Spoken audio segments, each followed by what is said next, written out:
another week, another incredible episode of Drag Race España. Like, what is the timeline that we are living in, the world that we are experiencing, the air that we are breathing? It's all just so good. And I had to come back. I needed to talk about this episode because, baby, this is why, I'm going to say it right now, this is why I love Drag Race. This is why I love Drag Race. And I thank you. Hola, hola, hola, y bienvenidos a The Cup, the Currently Unnamed Podcast, where we put the real and the tea in reality, and you can always come to us first to quench your thirst. I'm Logan, where face say something gay. Gay, I've got my morning coffee that is barely gotten into, so I will get more caffeinated as we go through here today. And of course, as always, got my cup mug on hand. Boom, boom, boom, boom, boom. You can get yours at LanaGCreations.etsy.com. That link is in the description below. We do ship domestically within North America and internationally, so there are no excuses. Spain, come on now. Go get your cup mug, and we thank you. ¿Qué tal, guapas? This is Mike, your buff bodybuilding correspondent down in Dallas, Texas. I put the him and himbo in the gay and video gamer. And wow, star power. Todos las estrellas in this episode today. So excited to talk about it. This was a great one. Mm-hmm. Hi, hola. It's me, your Persian correspondent, Micha. Y somos todas las estrellas en Jardín de Algún. And for that occasion, I'm drinking my oatmeal turmeric latte because we have to. Great. I'm RuPert, and I have no entrance line.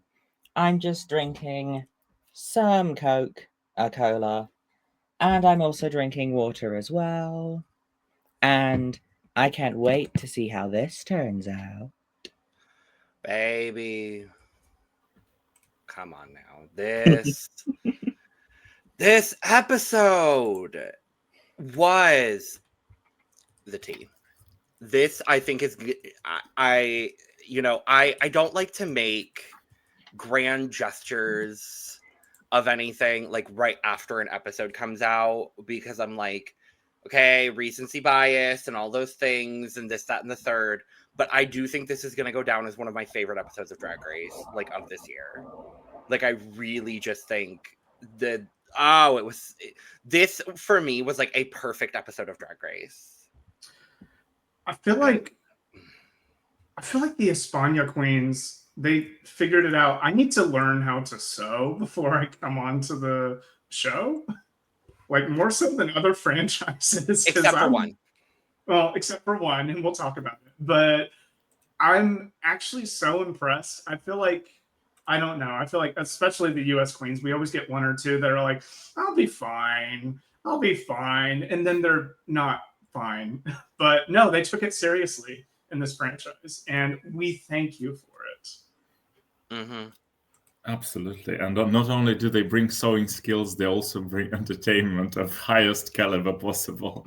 Because everybody is given rapid fire, iconic behavior, just nonstop. And it's so cool to look at this. Because what do you mean you're sleep deprived, walking back into the workroom and immediately having a fight? What do you mean? Like, what are we doing here?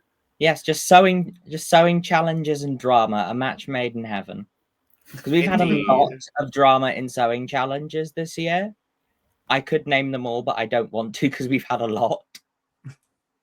I mean, we've had... Who messed with my tarp? Viola being Viola. Well, only helping her friends. More drama about helping people. And then nobody helped Crystal. Yes. Oh, yes. Nobody helped Miss Crystal here. What else has there been? Now I'm thinking about it. Trimgate, you had the lovers lip sync on season 17 as well. Yes. stuff scandal. Siam should have gone home on Slasian. Mhm. But that's just drama because she should have gone home. Yeah. And the fact that they had to do their looks with leaves. With leaves. The paper design challenge on Brazil. Oh. Yeah. And Brazil just is drama, period. Yeah. The 2 teams fashion houses on France also. Oh yes, the fashion houses on France. Oh my god, yeah. Ooh, that was a great one. Yeah. That was a great one. That was a great design challenges this year, man. I don't know what it is, but we might have to do a design challenge retrospective at the end of this year. And then of course on All Stars 10, Nicole Page Brooks reading Georges for no reason as well. Isabella.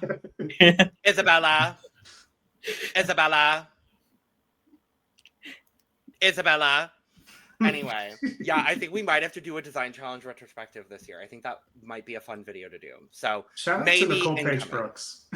Shout out once again to Nicole Page Brooks from Atlanta, Georgia. But yes, we're gonna get into this fabulous episode of Drag Race España. Season 5. Before we do, make sure to subscribe if you have not already, because we're here almost all the time giving you almost all things drag. There's a lot of drag going on right now. So make sure to hit the subscribe button and the notification bell so you know when we put out all of our content. España recaps will be going up on Monday and Tuesday at 12 p.m. 12 p.m.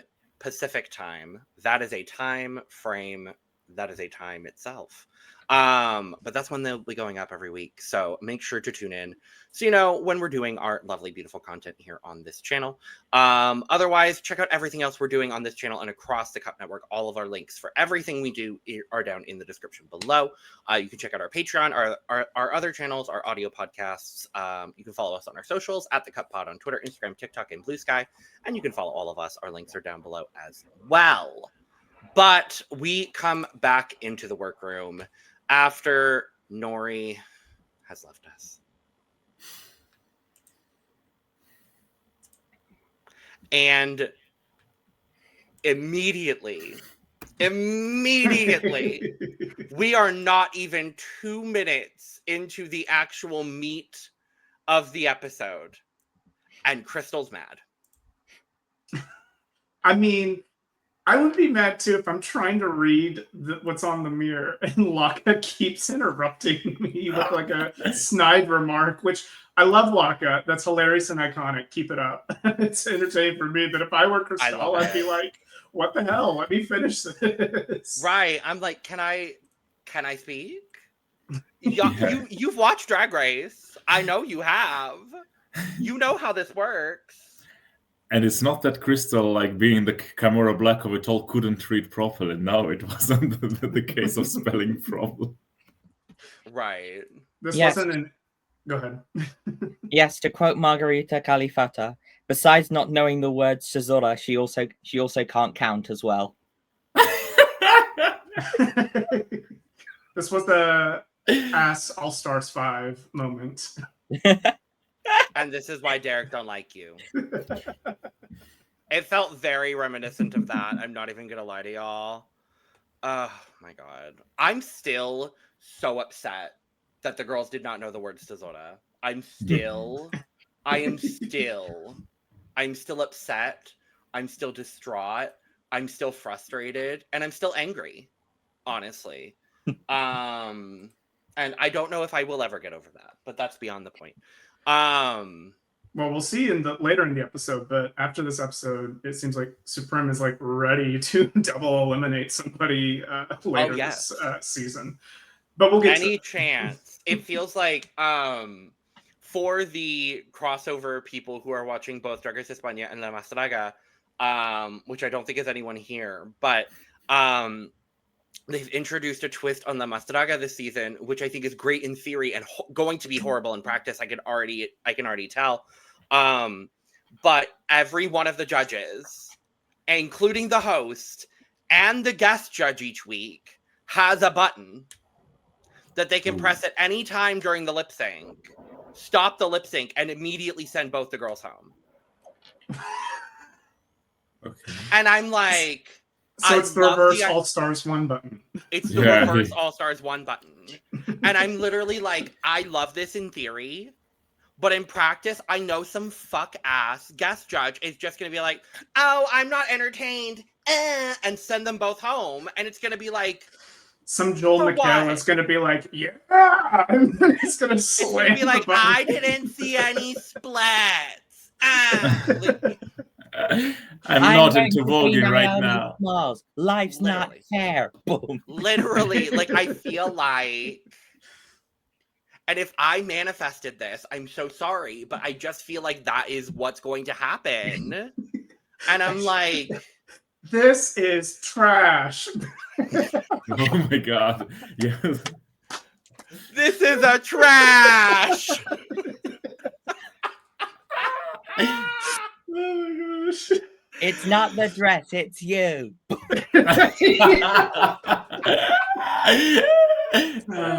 Shout out to Oh, Marina God. Summers. I love Marina Summers. Yes. God.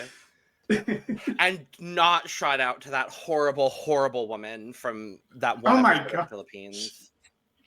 You Screw can even you, woman. Yeah. I There was don't remember Emma her and the name. woman. There were two people who said trash on two different Oh, seasons. fuck of Rafa Philippines. Laurel also. Yeah, but, Rafa.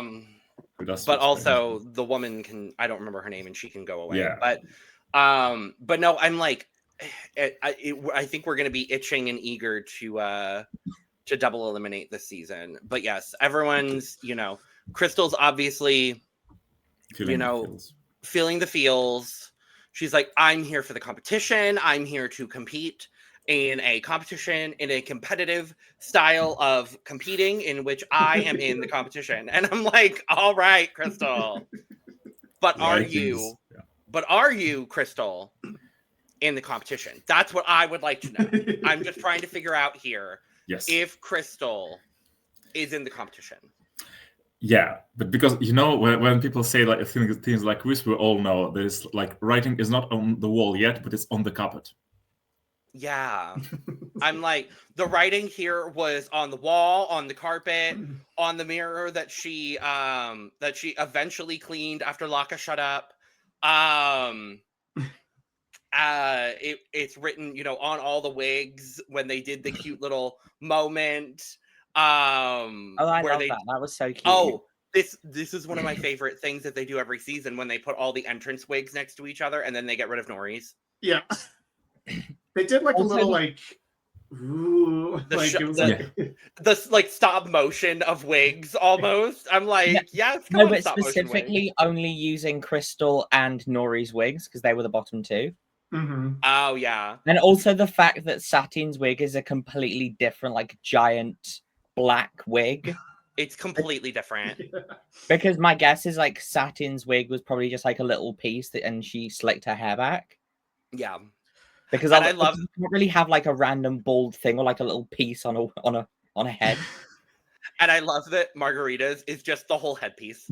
It's just, and Benevola has the ruff as well. I know, I love it. Oh, I love it so much. I love all of España's little like transition cuts. Like I think they did like one where like they're all running in heels in front of the camera. I'm like, I feel like this is a fever dream of like transition cuts.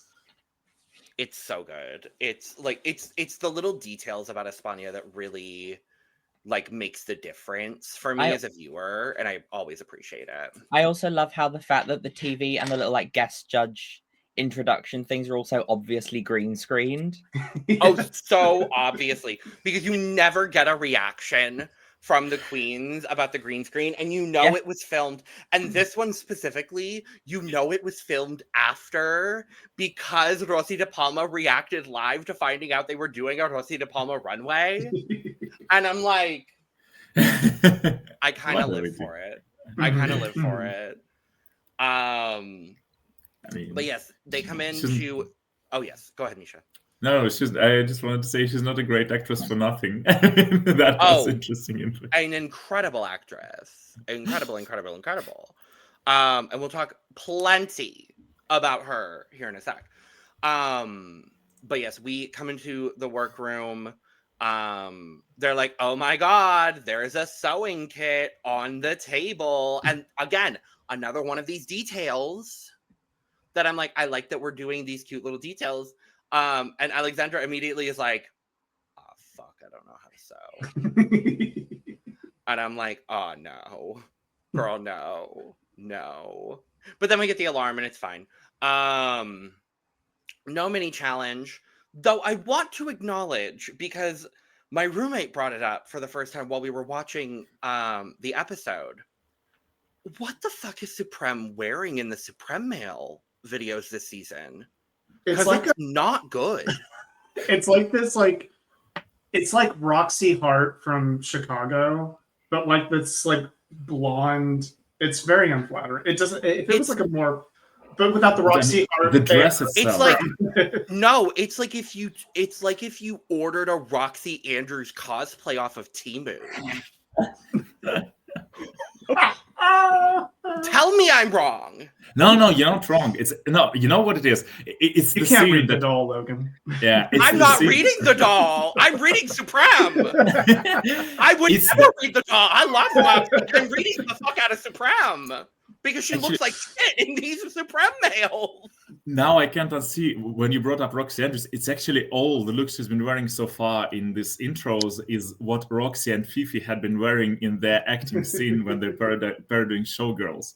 That's kind of that vibe, really, especially this episode, because it's that secret. Oh my god! Yes, This Yes. sequence. The They wear the when shawl. We take a shot. we wear the crown. We take the shawl.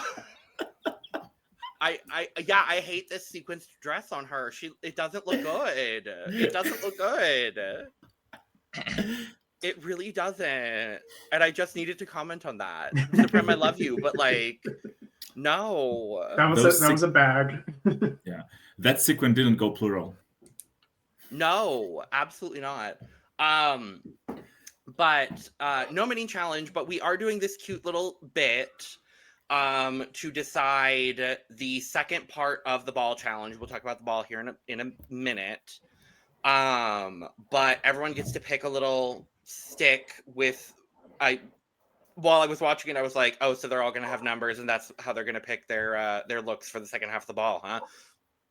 Correct. But with a twist, because it's basically a white elephant gift exchange, but make it Drag Race España. And I said, oh, that's cute. Okay. Cute. Love it. Here it's a Rossy de Palma look exchange. Yes, the Rossy de Palma gift exchange, where they each pick a random Rossy de Palma look, and then on your turn you can steal, you can do whatever you want, with Crystal having final pick, basically.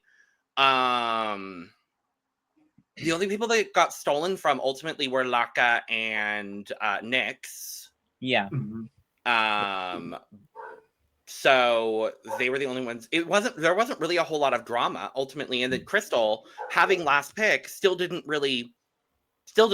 steal from anyone, and like ultimately got kind of what she wanted. Yeah, because for a minute I was thinking in her eyes it was like Selena Estite stealing Mistress from Masha a bit, like this devilish fire, and I was like, sure, 99% sure she would steal, but no, she didn't. Right. Is that a little shady? Like she's like, I don't like any of these looks. I don't like I'm any of gonna- these, so I'm just gonna pick this other one, and it worked in her favor. Yeah. I remember that Nyx, that black and white look when that was seen, everyone was like, ooh. And then it didn't help that Denebola was was standing right. right next to her and was like, With the same color palette. yeah, Also- girl, I'm so Also, sorry. I think Supreme said as well, is like once the look is stolen once, it can't be stolen again. It's Yeah, frozen. so then why was Crystal like, I could steal margaritas, I could steal Denebolas, and I'm like, no, actually you can't steal Denebolas. You can Or steal It'd be good Margarita. TV if she Margarita tried. stole. Because Margarita stole from Laka, so like, actually, girl, you can't steal either of those. Like, But you know, yeah, let's I face distinctly it. remember that as well, RuPert, and I was like, okay, but go off, girl, I guess. Okay, work. But yes, there's not a whole lot of drama that went on with this, but it certainly was fun. Mm-hmm. It's better than a mini challenge, in my opinion, because a lot of mini challenges, I'm kind of like, And also, it's a very good hint for the viewer, especially who isn't very familiar with like Rossy de Palma's looks over time, because they've shown it for us this time and quite clearly, so that we would have this image once we go to the runway, which I mean is pretty clever. We didn't need any explanation at this point because Anna Locking gave us all the explanation we needed later on in the episode. And I loved it. Yeah. And I loved it. But yes, Supreme does explain that the maxi challenge for the week is the ball challenge. Love, love, love, love, love. A 2-episode ball. Thank you, España. Thank you, España. Thank you, España. A 2-look ball, not a 2-episode ball. Did I say Yeah, I said 2-episode ball. Sorry, it's fine. Could you imagine a 2-episode ball? In All Stars 9, where the first half doesn't produce anything. Yeah.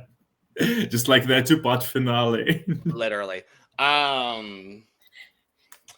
But, or like the 2-part, I mean, they basically did a 2-part ball on Project Runway this season. The way they did the unconventional challenge, which I loved. That was good. That was really good. Wrong winners for both challenges, but very good. I stand by that, but my girl won, so who cares? And if anyone needed to know, fuck the brothers. Fuck the twins. Anyway, that is my official stance that I will put on this channel. If you want to check out our full season coverage of Project Runway season 21, go check out the Cup TV. Because I got into it several times. Now we lost Jesus and Antonio's support in our Twitter. I really don't care. If you like them, good for you. I don't. I know. Anyway, I wasn't a fan of it either. It's fine. But yeah, so we have 2 runways. The first of which being red carpet, and the second one being Rossy carpet. And I think that's really cute. I think that's really cute the way they did it. It's so cute. Because of course our guest judge is Rossy de Palma. We stand. Oh, yes. Eternally stand. I obsessed. Like, she is the mother I have but never had, the sister I always wanted, the cousin I never dreamed of having. I don't remember the I mean, she's for me, she's literally kind of the godmother, because I vividly remember her from my like 6 years of life and onwards, like literally from kindergarten onwards, my entire life. Like the first time I saw her, and I didn't even know who this woman was, but then eventually, after coming out and watching all Almodovar's filmography, I understand her even more. And now that she's in multiple Drag Race universe, because she was already a guest judge on Drag Race France 2, one of the best seasons of all time, and so I mean, so good for her. I mean, I just wanted to quickly repeat my thought for the pod, which I told the guys before we started recording. But I think if it was like a full-blown 3 categories ball, it would be cool if they would have different categories linked to Palmas, as just to acknowledge Rossy de Palma and like Palma de Mallorca, Las Palmas de Gran Canaria, just palms as trees, the palm trees. It could be so funny. I would have loved if they had gone that direction too. Like, I think that would have been really fun. I do love that they went red carpet, Rossy carpet, though. I think that was really, really fun. Yeah, I think I like the way that they did this. With the 2 looks. I was gonna say, is she the first guest judge to, or no? And as I'm thinking of it, I believe I'm wrong. Because I think it's actually Envy Peru. The first guest judge to guest judge on 2 different international franchises, but I believe it's actually Envy Peru. Yeah, because Envy did Holland and España. I think she did España first, and then did Holland, for the finale for her give up episode. Yeah, like as I was thinking about it, the first non-drag queen guest judge. Yes. I'm trying to give Rossy de Palma some sort of accreditation here in the Drag Race universe. She was lovely. Incredible, stunning, and perfect in every way. But yes, the girls are, getting themselves together. I love that in, kind of almost the US style of design challenges, everyone got their own like box of materials. So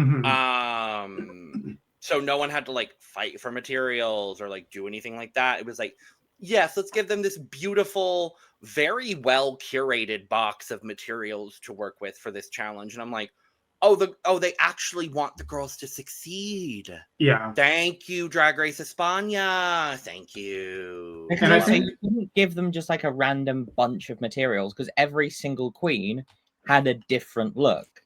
They had a different thing to recreate. You couldn't like just go, and here's some random fur. Go. Yeah. I mean, you really could. That would. It is Drag Race after all. Yeah. But there's like some seasons where they have to fight over materials, and then it becomes kind of a popularity contest of who's friends with who, because spoiler alert, they all trade materials after they first fight for it. Like, that's just so common. So if you're not well liked by anybody in the room, you're kind of at a disadvantage if you're not that well versed in sewing or styling. Agreed. Or you can be Alexandra and be fun with everybody, and even if you can't sew, you can still like overcome every tantrum you have and end up safe. Or you can just be begging Denebola for help. Yeah. That's what basically every single queen did this episode.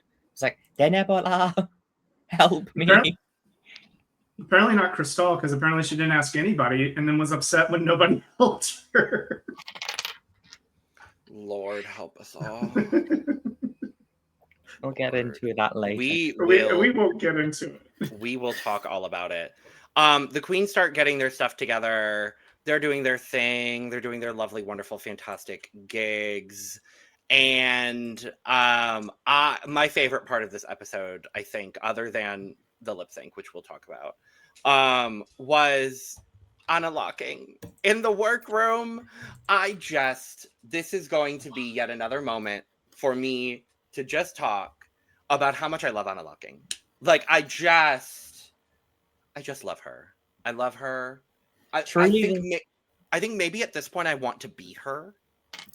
Honestly, like, she is just so fucking fabulous that I'm like, I aspire to that level of fierceness. That I'm like, yes. And the way she went around to every single girl and gave genuine, good, constructive criticism and feedback at the level each girl was at. Who's doing it better than unlocking? Quickly. I think in general, it's good to have like fashion designers as like judges, people with like credibility to like give like in-depth critiques. Unlocking is definitely like she's a diamond, she's like one in 1,000 here. But other like judges that we've seen that are like designers come in and they have this mindset when they see a garment that isn't really working, they don't try to tear it down. They try to think, how can I make this work? How can I help this person make this garment work? And I think that's how Anna looks on every look. She's just like, I see what you're doing, see what you're going for. Have you tried maybe this, or you're doing great, keep going. And I think that's very constructive. And that's what we love about Anna. In fact, she gets so involved. She gets a little too involved. I remember that, I think Ferran is what I wrote down, is where she started to like work with the materials, and Supreme had to physically pull her back and was like, no. There was a physical movement of unlocking's body away from the fabric at several moments. And Prem had to get a grappling hook and physically pull unlocking. And I loved every moment of it. Like, it was so fierce. Yes. Like Drag Race España would not be the same without unlocking. And I love that. I love that last season they did a Night of 1,000 runway for Anna, and I love that everyone just knows that she's the best part of each season, because she is. Well, yes. She's so bubbly and so smiley, and she's just such a genuine human being. Like, I do enjoy Supreme as the host, but Anna could step in as the host easily, and I'd be fine. Yeah. Like, we have precedent for non-drag queens now hosting the franchise. Michelle Visage is a drag queen. What are you talking about, Mike? She's not exactly a designer, though, and there is nothing in the rule book saying you need to be a designer. No, of course not. To be the host of the show. RuPaul is the example of that. Exactly. No, I'm just saying in also, the footsteps of Anna. Yeah. But also before Michelle, Fred. Fred barely did drag. Yeah. Fred was put in drag. Yes. That's the distinction there. But yes, I loved the whole walkthrough. Basically the rest of this whole time is like the Anna walkthrough, and then I'm gonna cut this conversation part to the end of the Anna walkthrough before the next day part. So was there anything that stood out to us in the Anna walkthrough and the first day of stuff? I think the one thing that I really liked that was like Daphne talking about where she learned how to do some sewing and talking about her mother's illness. Yeah. Because that was just it was so nice to see just like such emotion from Daphne, because like to be honest, Daphne is the youngest person on this cast, and you haven't like seen like her youth, and like seeing her get so emotional and trying to hold it back a bit, talking about how she learned this stuff from her mother, about how some of her first drag performances she was wearing looks that were made by her mother, and then also like Anna and Supreme both giving her a hug as well was just so sweet. And also like to see also a young queer person also just to be so loving and have like a parent who was so supportive, but then that support be taken away due to an illness is very, very sad. But it is just so lovely that Daphne was able to talk about that. So yeah, I agree with that. It's so interesting to me how mature she is for 20. Like it's every episode I forget that she's 20.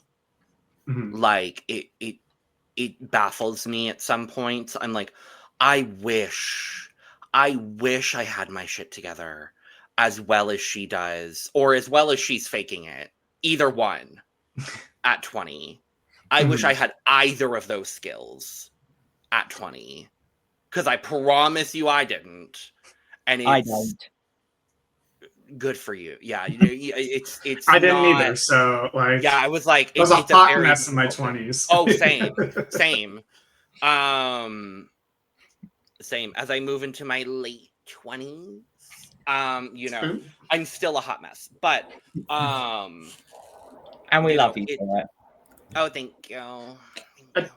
I did write about Daphne as well. I'm not sure if she said in the same thing. She said that she was inspired by Rossy, and that she was like really excited to show all of her skills that she's learned over her life in front of somebody who is a big influence on her.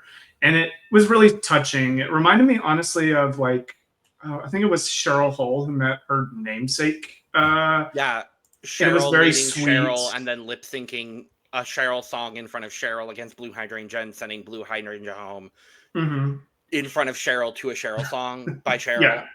Oh, and have I mentioned recently I'm sending Cheryl home? Not in front of Cheryl. In front of Cheryl. How could you? In front of Rossy De Palma. Yeah. But it was very sweet. It was giving me vibes of that, where it's like, oh, that's amazing that you get to meet your namesake or your idol, something very influential. Well, and of course, by complete and utter happenstance, she draws the Black Swan look.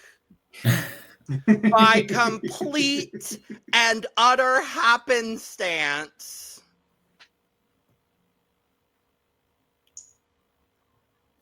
which I'm thrilled about, obviously. We'll talk about it. But, like, Y'all ain't slick. I see you. España, Yeah. I see you. Yeah, when Y'all things ain't, go so... y'all ain't slick. I'm not mad at it. Let me make it clear. But y'all ain't that slick. But yeah, I'm not mad at it, obviously, because she turned it the hell out. But and it made for the whole storyline of everything. But I was like, what are the damn chances that the fucking ballerina gets the Black Swan look? Come on now. Production must have been like, okay, so what's Daphne's favorite color? Daphne, what did she I really do with the think you teens? should, Daphne, I really think you should pick your favorite color today. Yeah, absolutely. Daphne, like, do you have a favorite color? Daphne, think about colors. You're right. It is given very shakily. Absolutely don't have to practice your walk on the first episode of All Star 7 because you definitely won't gonna need to meet Naomi Campbell in the very same breath. Yeah. It's very that. Shay, don't wear something absolutely fabulous so that way you have the perfect runway walk in front of Naomi Campbell. No big deal or anything. Like, yeah, it was, again, not mad at it, just... Yeah. We see you. We see you, and we ain't mad. We do see a couple of the girls immediately talking a bit about struggling. One immediate one that I was like, oh no, not this. And we don't really get a whole lot from her about it, is Ava. Ava immediately is like, I'm panicking. Like, moments into the challenge is panicking.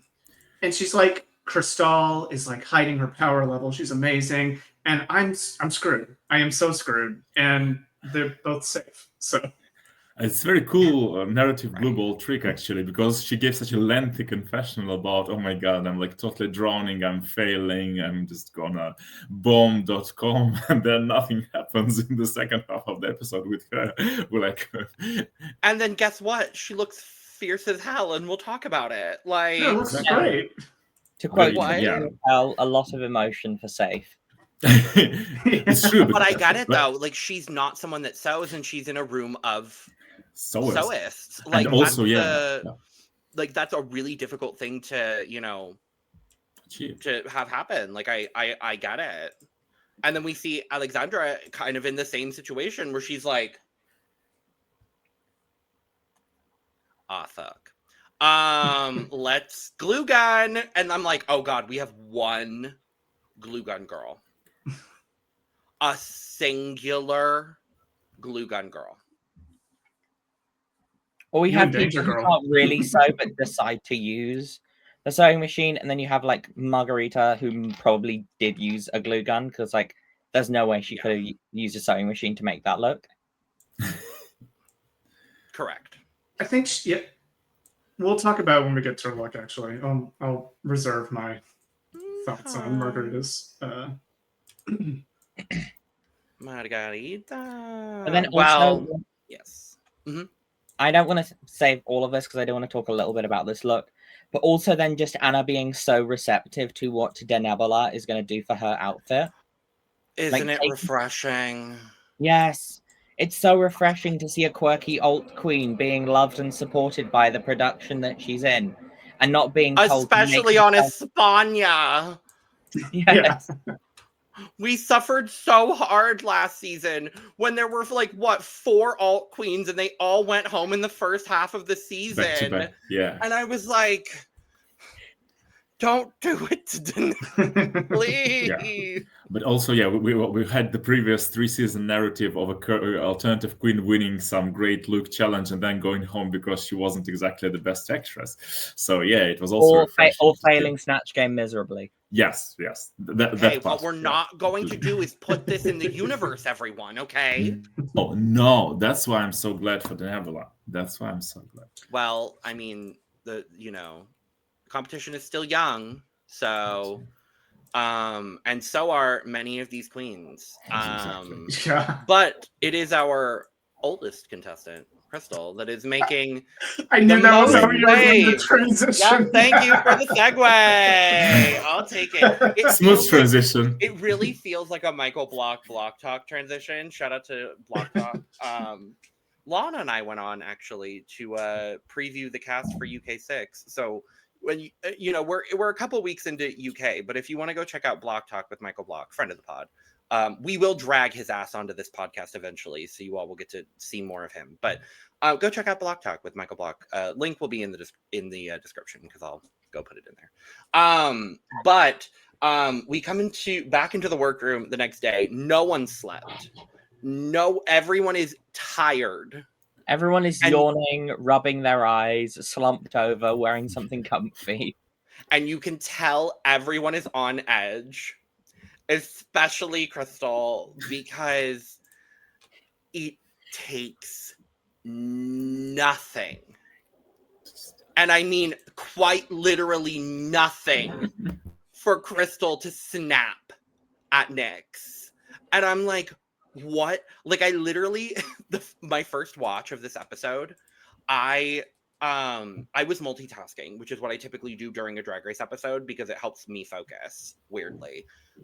We gotta love neurospicy brains. But I had focused on something else for a second, and then I refocused, and they were in the middle of the fight, and I was like, what happened? Like, it was one of those literally blink and you miss it moments where all of a sudden Crystal is fighting Nyx again. Yes, and you're absolutely right. It was giving very much Bosco on Cornbread and Jasmine. Stop breathing over there. You're taking the air too much out of the room.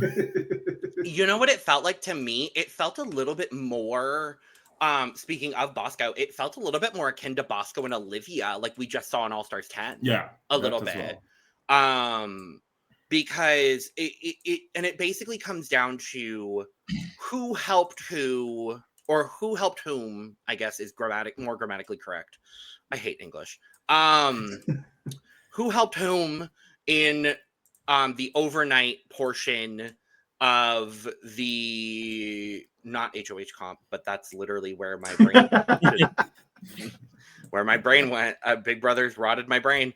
In the overnight, prep portion of the challenge. And, Crystal's talking about how she helped everyone, but no one offered to help her. And, she's a little pressed by that. And everyone's talking about who helped whom and, who helped where. And Crystal helped and Laka helped. And unprovoked, Crystal just starts talking about, like, the morals, like, how she didn't get help. And I literally, Crystal, I love you. If you are Crystal, I love you. I love you. We stand Crystal forever here on this podcast. And I have never competed on Drag Race personally, nor probably will I ever. So I do not understand the pressure cooker that is Drag Race. But in this moment, I genuinely do not know what the fuck is happening on this day. Like, what the fuck is going on here on this day? I don't know. I think in general, there's just some friction between Nyx and Crystal. Because I think 3 different queens said to Crystal, like, oh, you didn't ask for help or anything. And she kept on going like, oh, nobody helped me. And then Nyx specifically was just like, if you don't ask for help, no one's going to give you any help. And then that was the moment that Crystal just went in on Nyx. And I think it is holding over from their fight last episode. Oh, it absolutely is. Yeah. And we saw from the other queens, they said in confessionals, when Crystal decides to harp on someone, she goes in for the kill. And she does not stop until she has, like, exerted complete dominance. And this really has, like, a profound impact on Nyx, because Nyx is very, like, offended by the whole course of events, because she's like, why me of all people? And she starts crying. then it's this whole thing in the workroom. And I love Nyx too. Let me make that clear. So I was like, oh no, not my faves. But also, Nyx, you My called her an children. old but also, Nyx, you called her an old hag in the last episode. So like old maiden type of drag, like, girl. It's so confusing sometimes. But yeah, But I did feel for her. And I really did feel for Nyx here. But also you called her an old hag. Like by accident. Oh not. It's I don't think it was an accident. I really don't think it was an accident, but you know. But yeah, I think Crystal on was just both holding in. ends- Sorry, yeah. I was saying, I think on both ends, it's just sleep deprivation. Like Yeah, Crystal was on 100%. edge, and Nyx was not in the best mindset to receive being read as hard as she was by Crystal. So Yes. Yeah, I Crystal agree. totally drove the whole Mini Cooper, like Mini Driver, Adam Driver, Patterson bus on her, just like for some reason. Yeah. I am a little worried. I did write in my notes, and look, Crystal, I love you. I love you. I love you. I love you. I don't want her to get so involved in the politics as much and lose sight of the competition, because it's giving me a lot of like last season Angelita La Perversa, who I thought was great until she got into a ton of fights midway through the season. And I think it really broke her focus and really kind of ended her like chances in the competition. Love Angelita, and I love Crystal. I hate to see queens get sidetracked like this. For no reason too. Like Mhm. and I get that the competition, you know, there is that element of the competitive spirit, I'll say. Like that's really what it feels like for me, is like and that's what it has felt like kind of on every season of Drag Race España. I really do hope it doesn't bring her down as well, because she is so talented. I don't want to see it be a detriment to her. Sure. But on the other hand, we do still have the curse broken even as early as season 2, because remember, Marina could have followed the same path after being read to death by our lovely Jurigi about her farting, and she could have like totally being derailed by that. But no, she went all the way to the finale. So Who? I don't know her. Jurigi? You don't know Jurigi? Oh no, I love Jurigi. We stand We all Jurigi. stand Jurigi here. Oh, Yeah. She's the least versatile member of the cast. Oh, we love Jurigi here. We stand Jurigi. Jurigi is an icon. Jurigi is the moment. Now, come on now. It's the other one. I think. Well, look at Jurigi's like response to that. She was so unbothered, and she slayed.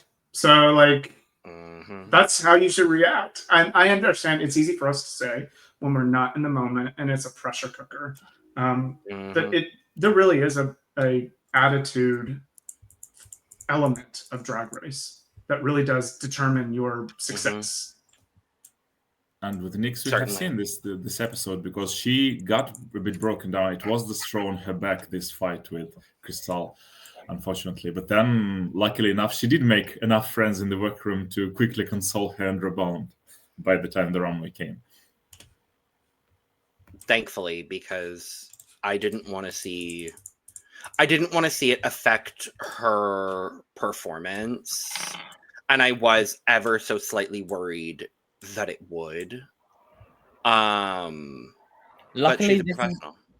Luckily, this challenge wasn't a dance challenge. It wasn't a musical. It wasn't a girl group. So it wasn't massive high stakes for runway main performance, because it is just wear your red carpet look and wear the look you've made and then sell it. It wasn't like, and now you've got to be a happy clown. It wasn't like that. Where it wasn't like you've now got to do a roast and someone's stolen your jokes. And now you have to serve cow. Like, now we don't have to do that here. Like, you just have to serve one day.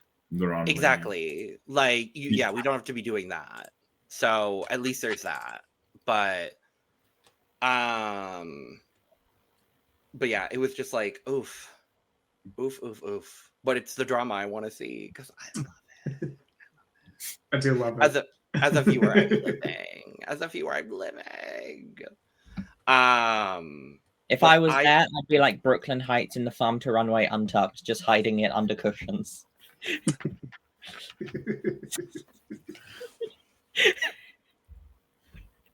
That's literally how I would be. Literally this. I love it. I love And it.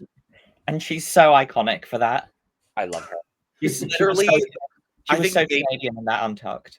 maybe the most iconic thing Brooklyn Heights has ever done, honestly. Apart from her horrible go off. Oh, wait. Oh, here we go. Oh, wait. What did you say? Oh no, here it comes. Oh, what did you say? I still have the soundbite.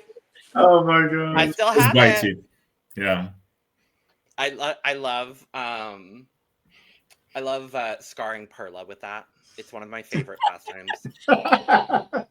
Shout out to Perla, Love this. Yeah. Oh, shout out to Perla. I love Perla. my favorite oh, sleepy queen. oh, I love Perla. Perla, come back. We miss you. Rob. I just haven't seen her in a while, but I would love to see Perla again. But with all that being said, I think it's time for us to talk about some runways. I think it's time.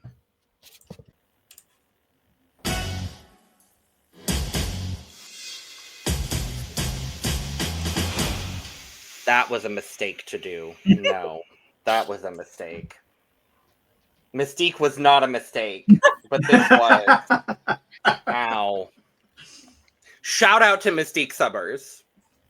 Shout out to Mystique. Love her. The only queen from season 2 who has not returned to Drag Race.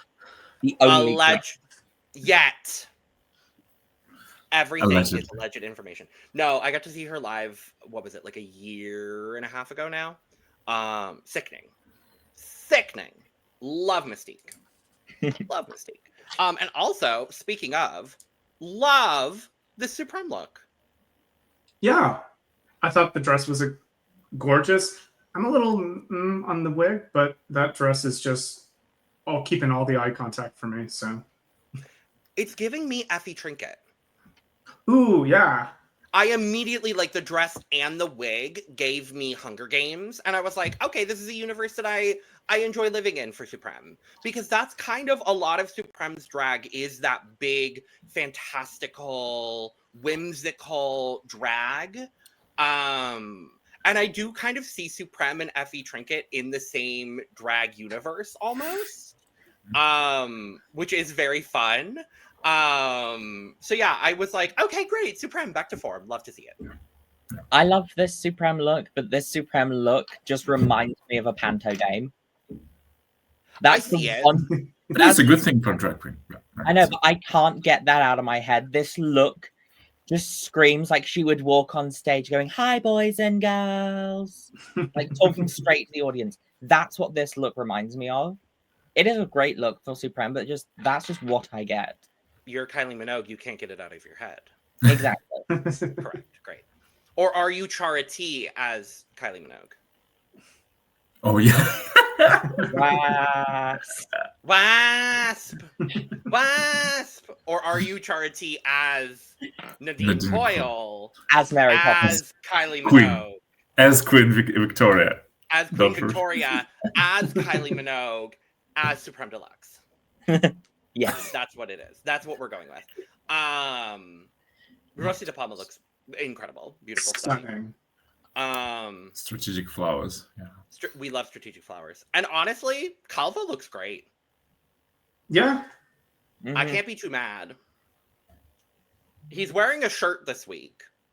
And it covers his nipples. He's been feeling himself this season. And I'm not mad.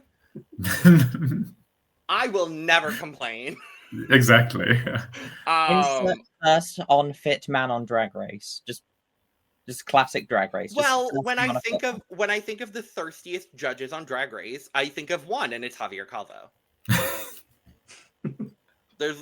Actually, no, I think of two, but the other one is no longer a judge on Drag Race, so I can't speak about him. So it's just Javier Calvo.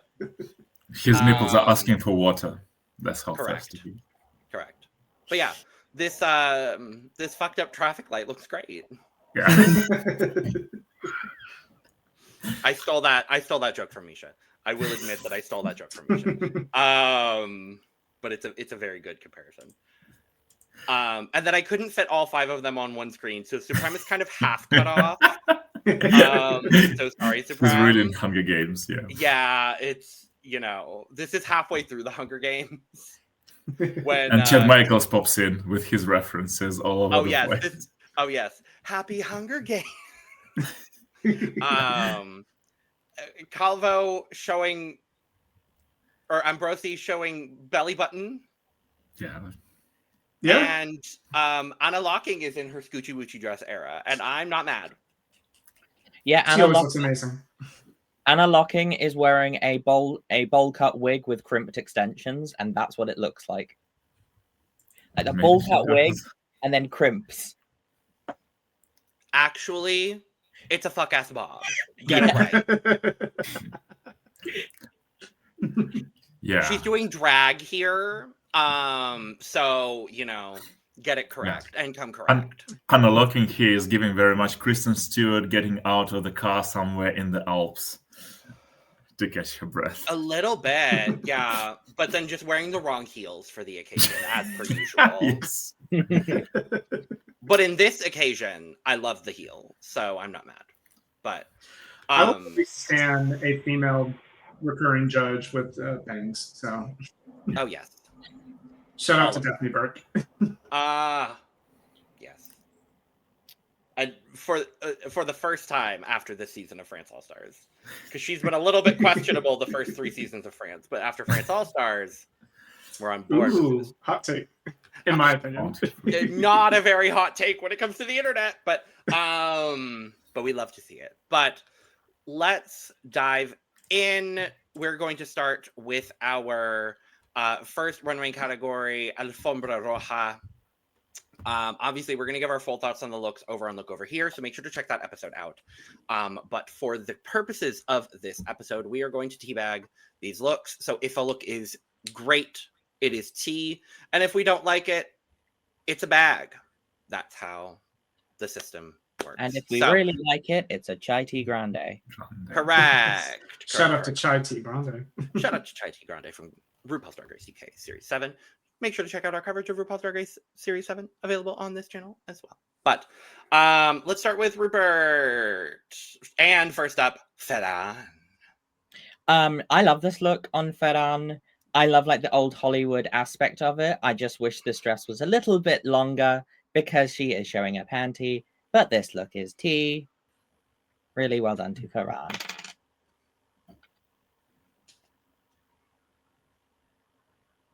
Okay. Yeah. In this order, I actually I was thinking, is somebody going to get out as the red carpet itself with all the attributes? So you need to all this columning, and Ferran did it straight out of the gate. I love it for her. I agree with RuPert. Yeah, the length is kind of weird, and the panty probably was not planned to be so much in your face, but it's still a tea for me. Yeah, this look is tea for me. Yeah, I agree. The length of the dress is a tad short. And also, these stills don't do it justice. I think Ferran really sold this dress very well. I also think maybe this concept was done maybe a little better by some of the other contestants, and we'll see those in a bit. But this is perfectly fine. This is tea. It's going to be a tepid tea, honestly, for that exact reason. I think someone else did it better. But I really like the concept, and I think the overall execution of this look was really good. Nyx. I love this look. This also gets a T as well from me. I love the sculptural aspect of the jacket. I love the fact that the hair does give the hat. It doesn't scream red carpet. This just screams like a red runway. Also, the tartan with the long sock does make her look a little bit short, but this look is stunning. Great job, Nyx. I love this clash of the patterns. This is so good on her. Good on her for bringing the red carpet to like the imaginary Scottish gods category. And yeah, I mean, that doesn't scream red carpet, but it screams huge imagination. So T from me. Yeah, I'm wondering if there's a cultural reference in Nyx's look that maybe we're not seeing. Like somebody might have some sort of regal reference on their look. It's the Royal Guard from Denmark. Okay, Yeah. so it's something. Yeah, in she talked about it in the in her VO, which was then really funny when Rossy de Palma was like Royal Guard or British Royal Guard, and I was like, no, no, no. But it's T for me. It does toe the line on the silhouette, but I think it works. I do love the patterns; they work really well together. This is T for me. The tea is so hot. This was one of my favorite looks of the entire night, to be honest with you. I love this look. I think it's so high concept from NYX. I love taking the Danish Royal Guard and making it this like cool drag reinterpretation. I think what NYX did is so cool. I absolutely loved it. And it's not British. It's Danish. Those are two different countries. Screw the Brits. I said that. RuPert. Should I turn around then? No, because we have to talk about Satine Greco. We have to give her the props that she's the only props she's gonna get from this episode. I love this look. I love the fact that this dress is quite simple apart from the like giant ruffle flower thing. And I love that she's done that because she has like this wild headpiece thing. She has a camera that is completely rhinestoned. T. Yeah, it's one of the instances where Mother was really mothering this episode. I adore the headpiece.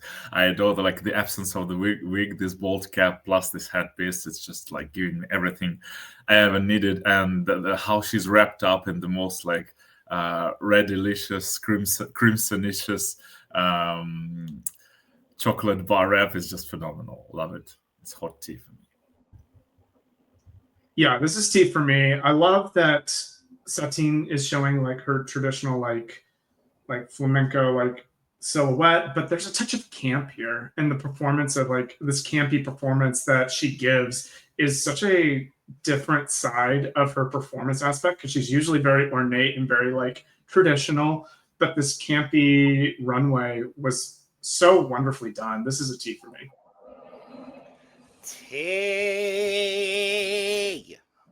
T.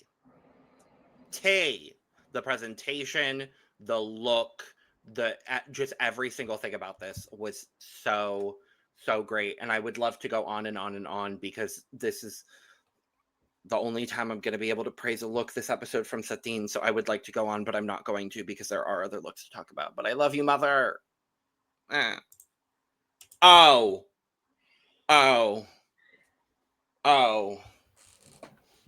I love this look. Daphne Mugler. I'm so sorry, Daphne Mugler. Just Daphne Mugler. Daphne Mugler, I love you. I love this look. I don't know how to describe this look, but this look is so incredible. Chai tea grande. Red carpet star cunt. That's how I describe this look.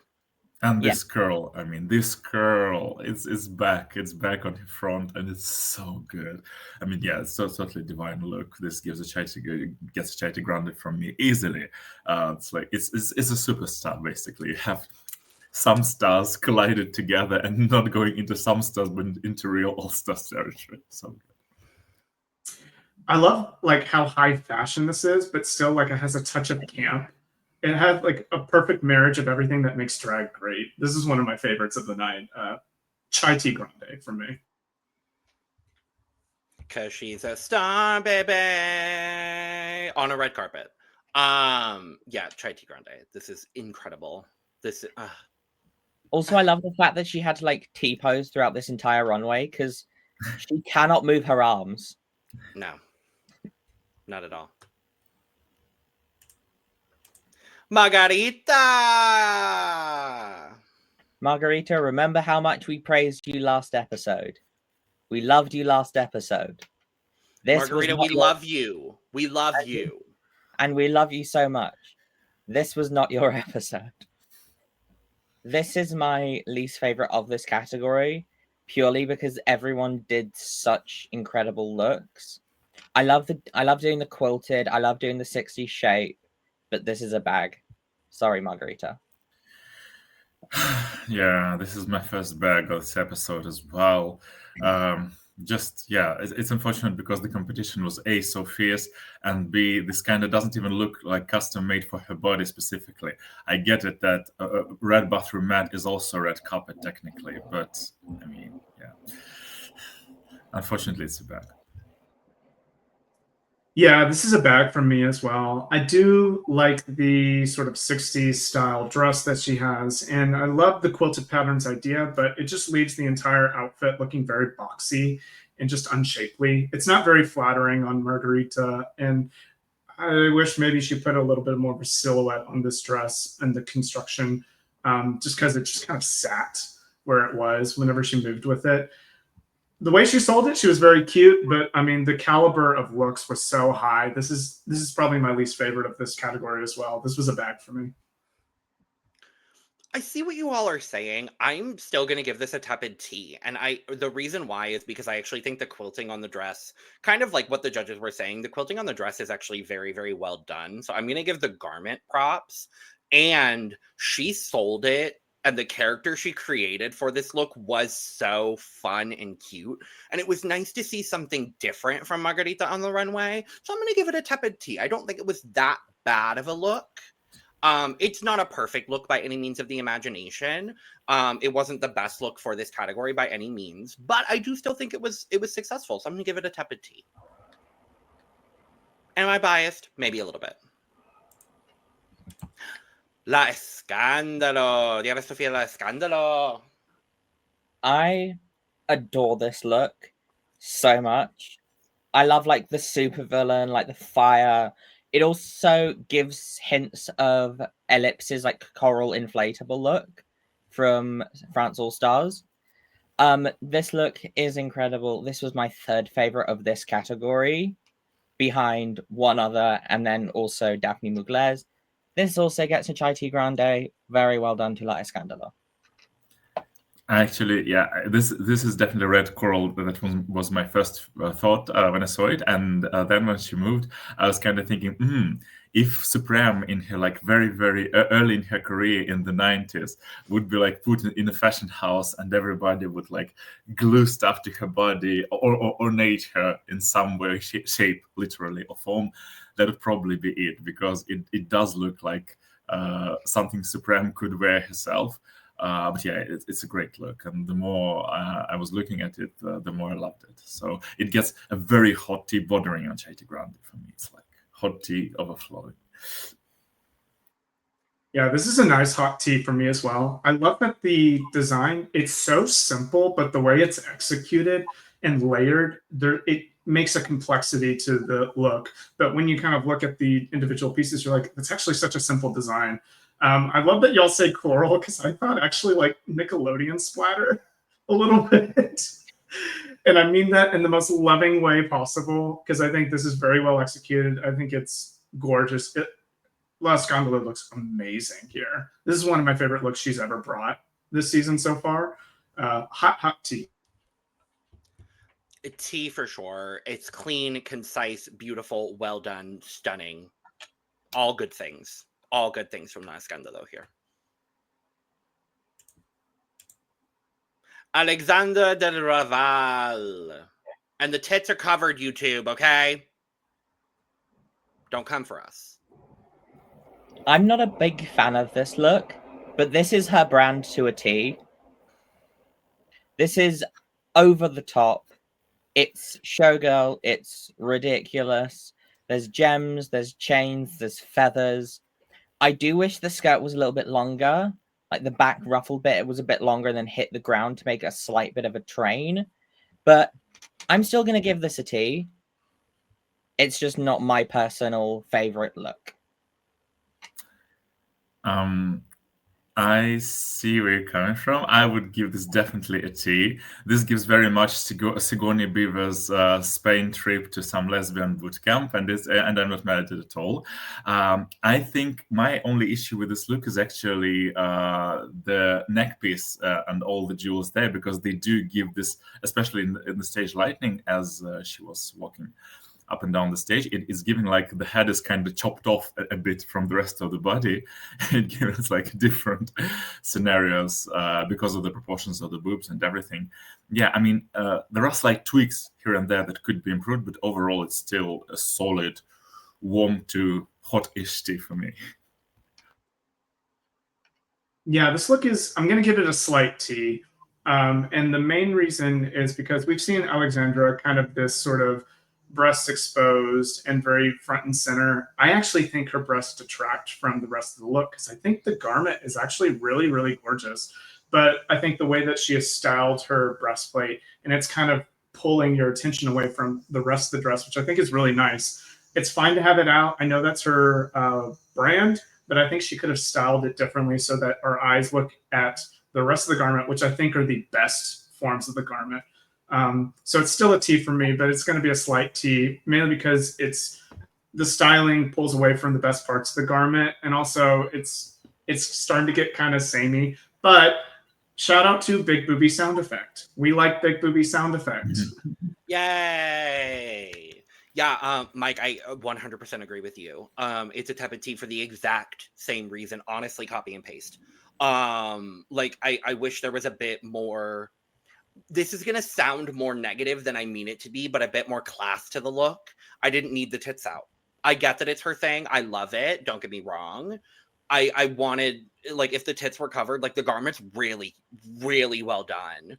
I just didn't need the tits out. I don't need them out all the time. I like when they're out, but I don't need them out all the time. La Caudilla, baby. This gets a T from me. I love the big blonde hair. I love the fact that she's taken like the ropes from a red carpet and made it into like a cane, and then also like this first doll, and then also the fact that she's got like, it's almost like she's naked and she's found something to wear, so she's quickly put on the carpet, and the fact that there's like rhinestoned muddy footprints on it is stunning. This gets a T. Really well done, Laka. The footprints are actually my favorite part of it all. I also love the symmetrical shoulder and the elements of like holding the red carpet, that's the railings. It's really, really, really, really well done. And strategically how the footprints are placed on her corset also just chef's kiss tea for me, totally. When I was talking about Ferran's look, I was thinking of this one of like executed better with the ropes and the stanchion as like a cane. This is so hilarious. Lucky Udea is so unserious but gorgeous at the same time. And it's fantastic. I loved everything Laka brought tonight. This was beautiful. Hot, hot tea. I think this is either my second or third favorite look of this runway. This was my second favorite look of this runway for that exact same reason. This was my favorite of the literal red carpet interpretations because it's so classy with the one stanchion. I thought it was just so perfectly well done. Laka is becoming one of my favorite queens on the runway this season because everything she does, and we'll talk about it again when we talk about her design challenge look, but everything she does is so clean and so perfectly done, but it's not overdone. And that's what I'm loving the most about her drag. It is hot tea for sure for me. So good. So good. Ava Harrington. Insert Jessica Rabbit if I had X many nickels. I love the fact that she was the only one to do this and be like, I'm a starlet on the red carpet and all these cameras are taking photos of me. I love this camera piece. I do wish some of the poles were a bit more sturdy because they were bouncing quite a bit.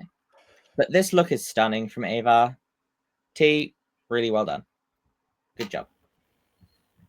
I mean, The idea is great. The cameras, I really enjoy. The makeup is phenomenal, and the wig looks so good on her. She was like this flamenco heartthrob. I'm not exactly super in love with the slit on the dress. That's like the only slight tweak for me. But otherwise, yeah, it's a very solid tee, and yeah, classy and interesting and done well, despite all this turbulence with with the camera poles. I think this is a solid T for me. I think she looks beautiful in this dress. She's shown the silhouette a lot, and I think going forward, I kind of want to see a bit of a different silhouette from her, but she looks beautiful in this. I love this look on her. I do agree with you, RuPert.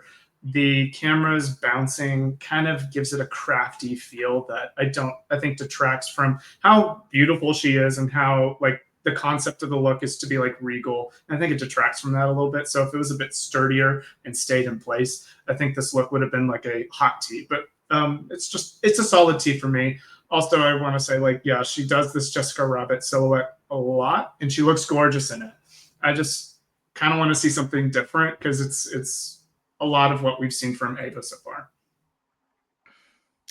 Yeah, I'll echo a lot of that. This is still tea. I think it's really good. I like the concept a lot, and I like that it was, a concept we've seen done before, but no one else did it on this runway, and I was glad to see it. I would like to see another silhouette, but it is tea for sure. Tea. She looks stunning. She's impressed me this whole season so far, though. I have to say, Ava's really impressed me this season.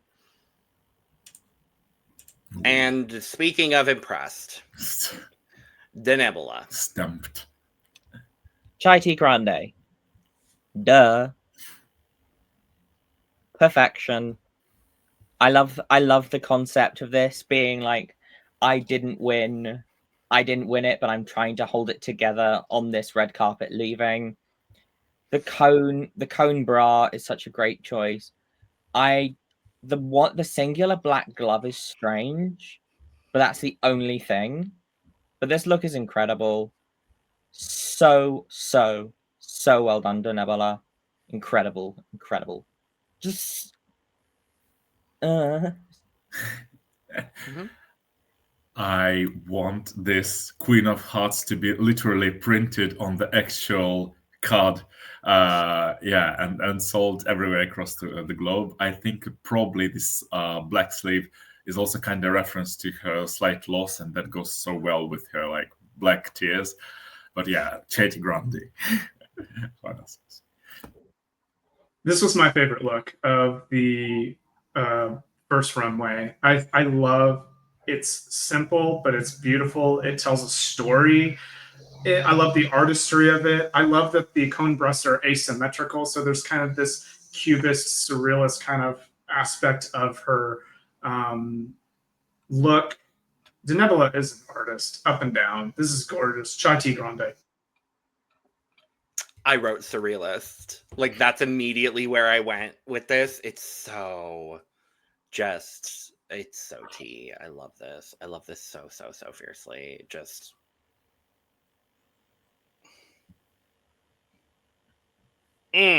How dare she? Literally.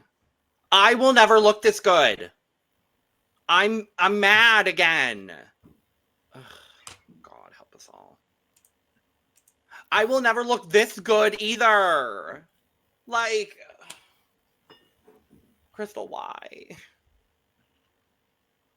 This is stunning. I love the ruffles. I love the shape of this look. I'm not sure how I feel about the red wig with the blonde streaks, but T, really well done, Crystal. Stunning look. The shape is also kind of what sold it for me, as well as her presentation, actually. It was so good. And yeah, I'm kind of not mad about the white girls. I'm not sure, do they serve any purpose or not, but they look good on her, so yeah, total T. This dress is elegant. It's gorgeous. I love the shape of it. I like the blonde streaks in there. I think it looks good on her skin. I think it really complements the color palette, in my opinion. This is hot tea for me. Gorgeous outfit. A tea for sure. It fits her within an inch of her life. I love that it's referencing the orchid as well, and I love that at any opportunity she can, we're getting more of her Venezuelan culture. It like brought into her runway package. I love that she's doing it. I love that Mariana Stars did it. Hey Mariana, love you, Mariana. But I love that she's doing it as well, and it just makes me really happy. So love this look. So let's move to our Alfombra Rossy runway, starting first once again with Ferran. Chaps are very difficult to make, and I do think she did a good job. My problem is like when she's standing, the length of them, and then the fact that this fabric is very stiff, so it doesn't fall or look, or like it doesn't fall, so it doesn't sit very well. However, the black piping and details on this is great. She did do a really good job for making this look. So I am going to give this a T. Yeah, this is, for admittedly like not the most sewing queen, is still very impressive. I mean, she did do it her own, which was kind of one of the better parts of this whole task, where she stepped away from the original look. I do agree with that. With chaps, it's giving a bit of, not like wobbly or wonky, but they do give away not like being super fit properly on her body, because maybe of the material, maybe something else. I still really enjoyed it. I just think that probably because of the stage lighting, this white of the chaps and the sleeves didn't go as well with her makeup as she planned. But still, for me, it's a T, albeit not a very hot one. I'm having trouble. I'm right on the middle here with this one, because I love the risk, and I think she executed a lot of it very well, but there are fit issues that y'all have discussed. But I also think the polka dot red with polka dot part, I think there's some fit issues on the top half as well. I just think the fit issues really detract from her vision here. So I am going to sit on the fence on this one, because I think, her vision and what she was going for, very ambitious, especially given her skill set. And I think she achieved a lot of good stuff, but I mean, obviously visually there's some stuff detracting from it. So I will sit on the fence on this one. Okay. It wasn't a perfect look. She knew it wasn't a perfect look. I think what's frustrating about this, and we'll talk about it in the judging, is just that the way that they just compared it to the original look so fiercely. Because as a standalone look, I'm gonna give it a T, because I do like it. I like it for Ferran. It fits her well. It's not a perfectly made look, but I do enjoy it. Nyx. This is a stunning look from Nyx. I'm perplexed by the blue hair, but I do kind of like it. The ruffles on this look is stunning, and the singular tight does confuse me a bit. But this gets a T as well. It's a really, really well done look. And honestly, she deserved her safe placement. And she did a really good job this week. So well done, Nyx. I actually happen to enjoy the asymmetric tight. I think it's kind of, the leg reference of an asymmetrical shoulder, the leg analog of it. So I'm not mad at it. But I really enjoy the comment. And it fits her body like exceptionally well. I love the strategic like ruching over the shoulders. Love how it hugs her neck. Because we did have like some neck issues before, but this one is not one of them. And for the sake of also like making the original her own, I also do enjoy that wig and that shade of blue for her greatly, because it looks great on her and great on the stage. So yeah, T for me, and a pretty hot one. This is going to be a slight T for me. The hair does perplex me, and I think the overall transformation from the original pick, I thought it was very samey in my opinion, but it's executed very well. I disagree with the stylistic choice of the hair because it's reminding me of a certain TV character that has blue hair, and I will. Well, she referenced it. She did reference it. Okay. Yeah. So if that's the reference, then I like that a little bit. It makes me more strong in my T, like giving it a slight T.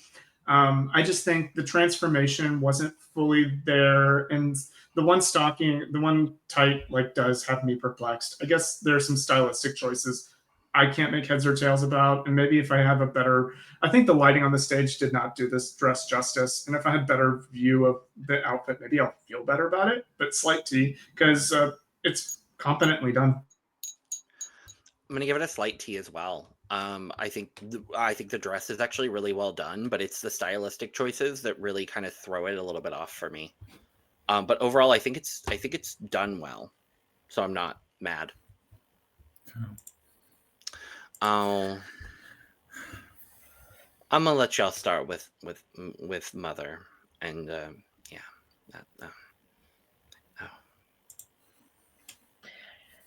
My biggest.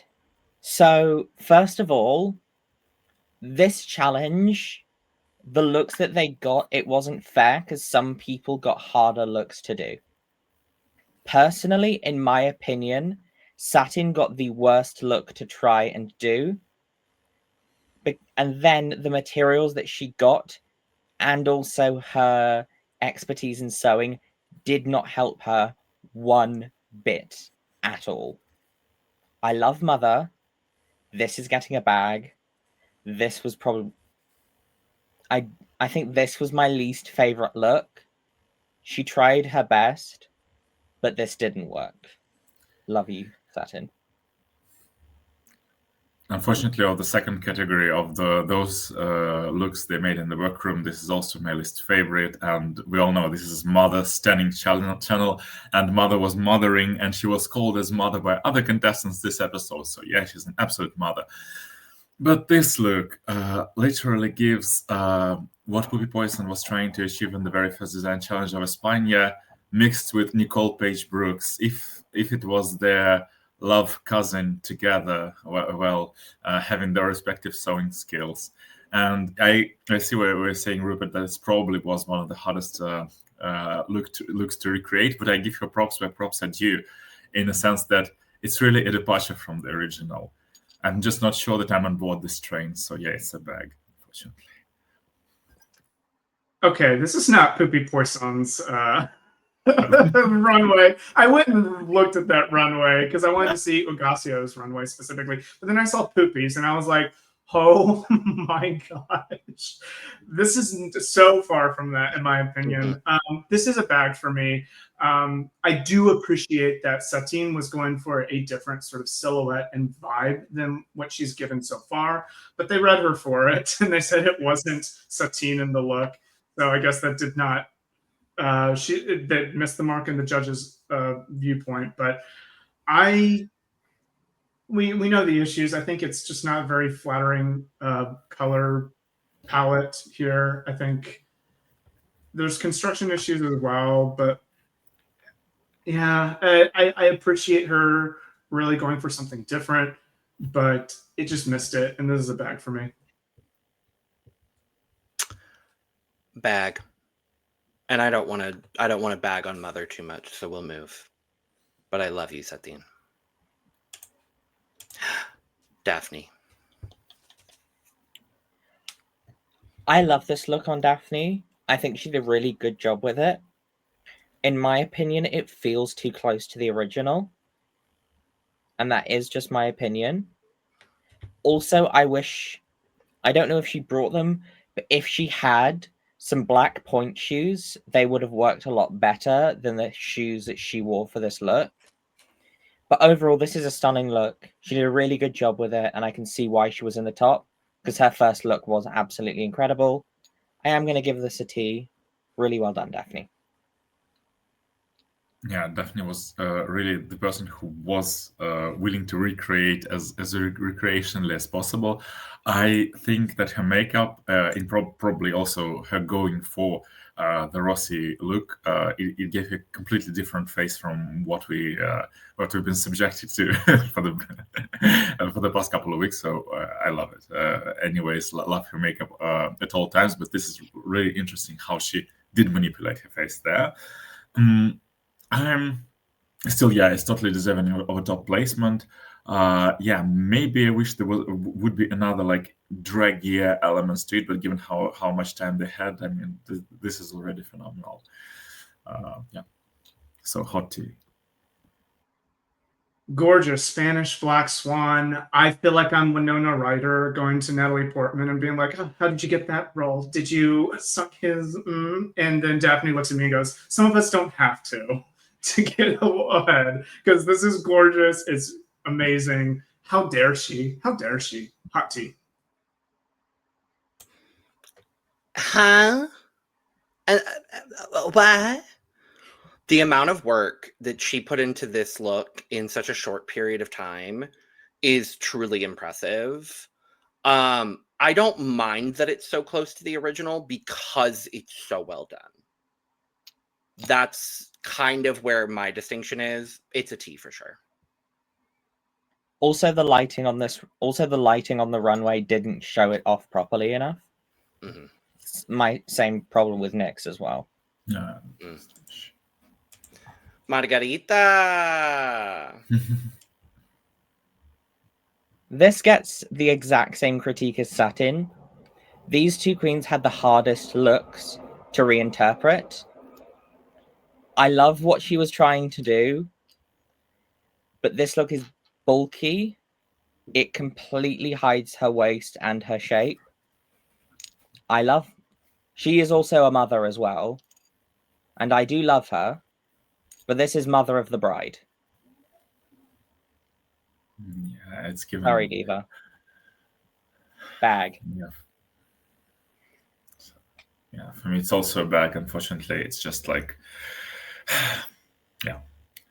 I also don't want to talk too much negative on this look, but this makeup is also given like, where you've been on a wedding, you've danced a lot, and you've accidentally thrown some salad on your face. But yeah, this is interesting. I mean, the dress does look shapeless. It does look as an interesting kind of interpretation of the original, but yeah, it kind of went into.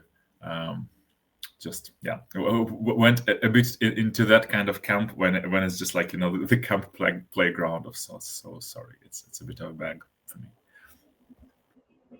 I alluded earlier in the podcast, like I thought it was a complete misstep for Margarita to choose this look because it is very avant-garde. It is a non-traditional shape, and she admits herself she's not much of a seamstress. So she was really kind of setting herself up for failure, in my opinion. I think she liked the campy look of the original, but she gave herself a task that was just way too hard. And we know the issues with the look. It's a little unshapely. So this is probably my least favorite of the constructed looks.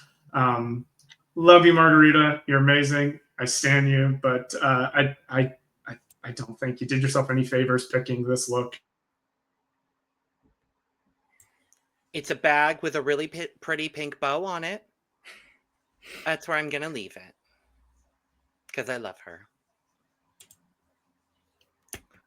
La Scandalo. Yeah, Sofia, La Scandalo. I love how she interpreted this look because the original was like a short dress with all of these, with like a big section of the feathers. And I like how she did this black dress with the weird drapey sleeve and then like little pops of feathers as well. The hair is stunning. Her makeup looks incredible. This was a really strong week for La Scandalo, in my opinion. She gets a T. Really well done.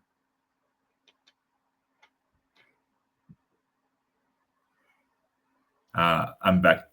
I'm a sucker for all the strategic placement of this pink flowers ? Like all this interesting like sister details on her, and I really love this cut on the hip. I do happen to enjoy because it does complement her without like giving her undergarments very much. And even though, as we mentioned before, almost all the black looks suffered on this runway due to stage lighting, this one strangely didn't. And with that face and with that wig, she did Mother where I didn't expect her to do so well. So yeah, it's a hot tea for me. I love La Scandelo's interpretation of the original look because I'm going to be honest, that original look was my least favorite of the ones that were up for to choose from. And not the Anna Locking look. Not Anna Locking's design herself. You're gonna shade Anna Locking like that? Like I stand Anna Locking, but this one, but not her designs. Apparently, it's not my cup of tea. But Escandalo gets a tea from me because I think this is so well constructed. I think it's gorgeous. I had maybe some issues with maybe the different color plumes that were over the dress. I think it's kind of odd. I wish they were all the same color, but maybe she just ran out of material. So otherwise, this is great tea. It's a tepid tea. I think for what she had and for her skill set, I think it's well done. I think the plumes are simply just what she had, and she used what she had, so I'll go with that. It's simple, effective, not bad, not great, very, very safe on today's occasion, and I'm not mad at it. Alexandre del Raval.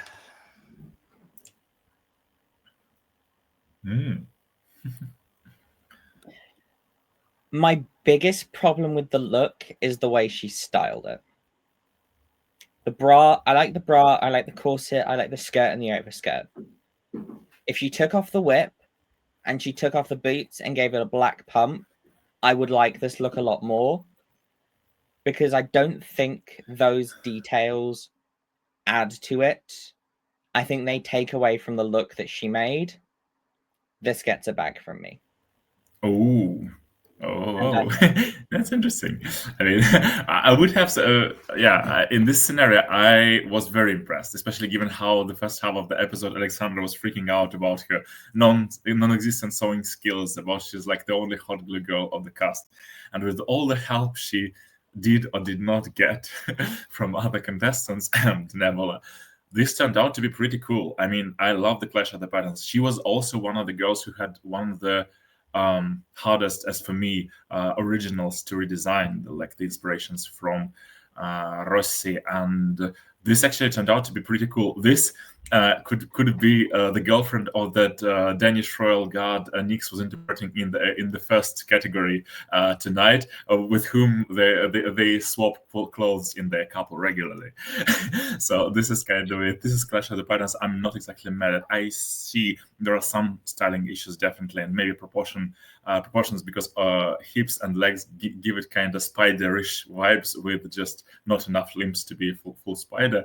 But I'm not mad at it because it kind of pushes into the cooler campground, and also her makeup looks stunning. So for me, it's still a T, especially given how like down on her she was in the beginning herself. Alexandra, she always looks gorgeous. This is a slight bag for me, and I think again, this is not her fault this time because she was given that sort of breastplate attachment thing, but I think she should have just done without it because it looks very big on top of the corset, and it just is not proportionate to the look itself. I am impressed with what she made, her saying that she doesn't have that much skills. I just think it's a slight bag for me just because there's some weird proportion issues going on. Outside of that, I think the look is fine, and good for her for making something I could never do. So I appreciate it for that, but it is a slight bag for me. And I think for some of those reasons, like I see what you mean, and I do agree with some of that. I think for a lot of those similar reasons, I'm actually going to give this a slight T because I was really impressed actually with what she was able to put together. I 100%, when we started this episode, was convinced Alexandra was going home. Like the edit was everything in the edit of this episode was telling me that Alexandra was going home. Thankfully she didn't, because I like her. And she's on my draft team, so of course, thank you. But I was actually really impressed. Yes, there were some proportion issues, I agree. But for not being a sewist, I was really impressed with what she put together. And I think the overall ensemble really worked. She leaned into a character that she does know very well, but it's still an element of her character that we haven't gotten a whole lot of on the runway thus far. And so I'm happy we got to see more dimension to Alexandra. It's still dirty slut. Love to see it. Never going to be upset at it. But I'm glad we're seeing dimension. So I'm gonna give it a slight T. I thought it was cute. But girl, cover the back of the bra on something. Cover the back of the bra on something. Anything. Girl, anything. La Claudia. This is a simple look, and it's done well. This black dress with like the eyelet trim that gives like ammo belt. You know, like the thing that like Chewbacca wears like over him. Like that's what it gives across the body. And then her having the gun, having these boots that are like really tall and have the eyelets as well. The hat is a weird shape to me, but that's my only thing. Laka deserved to be in the top for this week. This look is a T. She did a really good job. Well done. Yeah, totally agree with the top placement. Love the head, love how the hair is styled, and especially she was being a smart girl, and as if she was like premonitioning this critique by Rossy towards her. It was so good. Really love how this ammo belt, as you called it, kind of gives it a bit, an ammunition kind of vibes. Also, this like army and armor at the same time, and how strategically placed.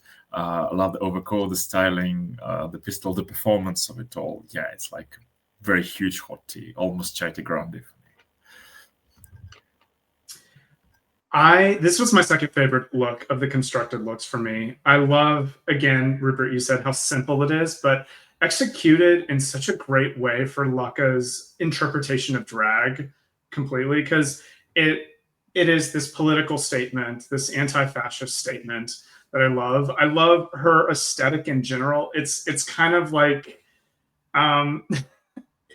it reminded me of, if you've ever seen The Producers, it's a musical, and it's about, they're trying to put on the dumbest or the biggest flop of a musical ever. And so they make a Hitler musical where he's very effeminate. Laka reminds me of that in a lot of ways. The silly take the piss out of fascism.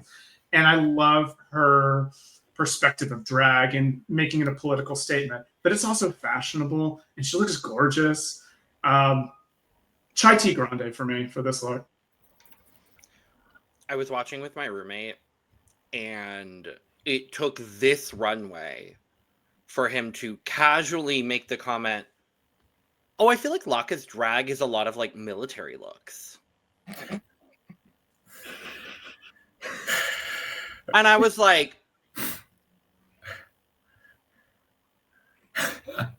honey. Welcome to the competition, honey. Literally, I was like, welcome to the competition, Lucas. Yeah. Does the bear shit in the woods? Does the Pope? Yeah. Does the bear shit in the woods? Or does the Pope shit in the woods? Is the bear a Catholic? Like, baby. That part. Is RuPaul the worst host of Drag Race? Everything is alleged information. My answer to that question is no. It's Fred. Anyway, no, Laka looks incredible here. Like, I love tea. That's all.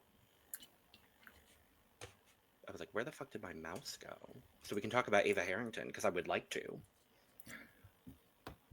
I love this look on Ava. Again, she was really nervous in the workroom while making this.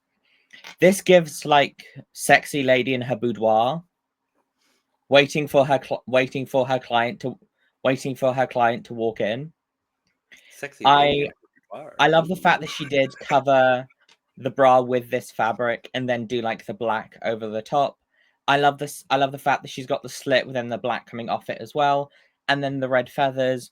This look was another very strange one, which I think was very difficult to interpret. My only problem with this is like the weird sleeves, because they're sleeves that are sleeves for no reason, because they don't attach to anything on her shoulders. They start above her elbow and then like long and dramatic. If they were just attached to the bra in some way, this look would be even better. But she gets a T. This is really, really well done. Great job, Ava. This will be one of the instances when I might disagree with like the majority of us. Yes, there are some elements to this look I do enjoy. Let's say it that way. Exactly for the girl who was not like very strong with her sewing skills going in, and also the edit told us that she with Alexandra would be in the bottom two, and neither of them were. This was very impressive. I especially love how the thighs are kind of jointed together. It's so cool, and love how the sleeves harmonize with the ruffles on the dress itself.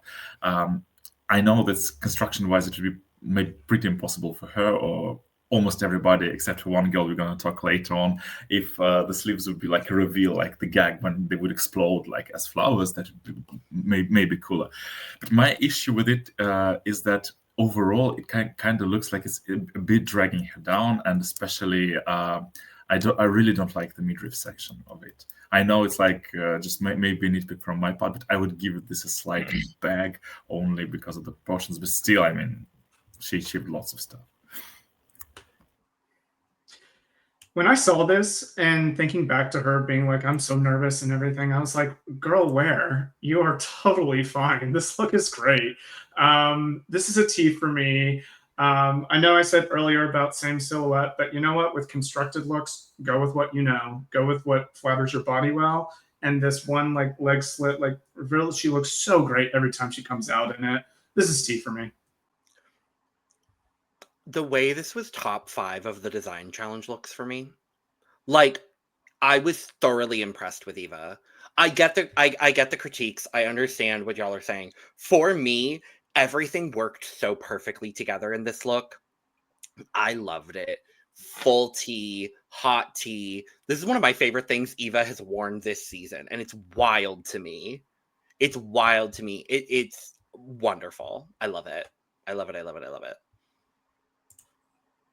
Well, we have come to the point in our program where we get the honor, privilege, and distinction of discussing one of the best looks to ever grace a Drag Race stage, made in the Werk Room. The Werk Room. One of the best design challenge looks of all time, period. Period. Denebula more now, everyone. I'm going to say something controversial yet brave. I think this is the second best look. No, this is the third best look ever made in the Werk Room. Number 1 is Utica. Number 2 is Plastique Star Baby. This is number 3. I would not fundamentally disagree with you.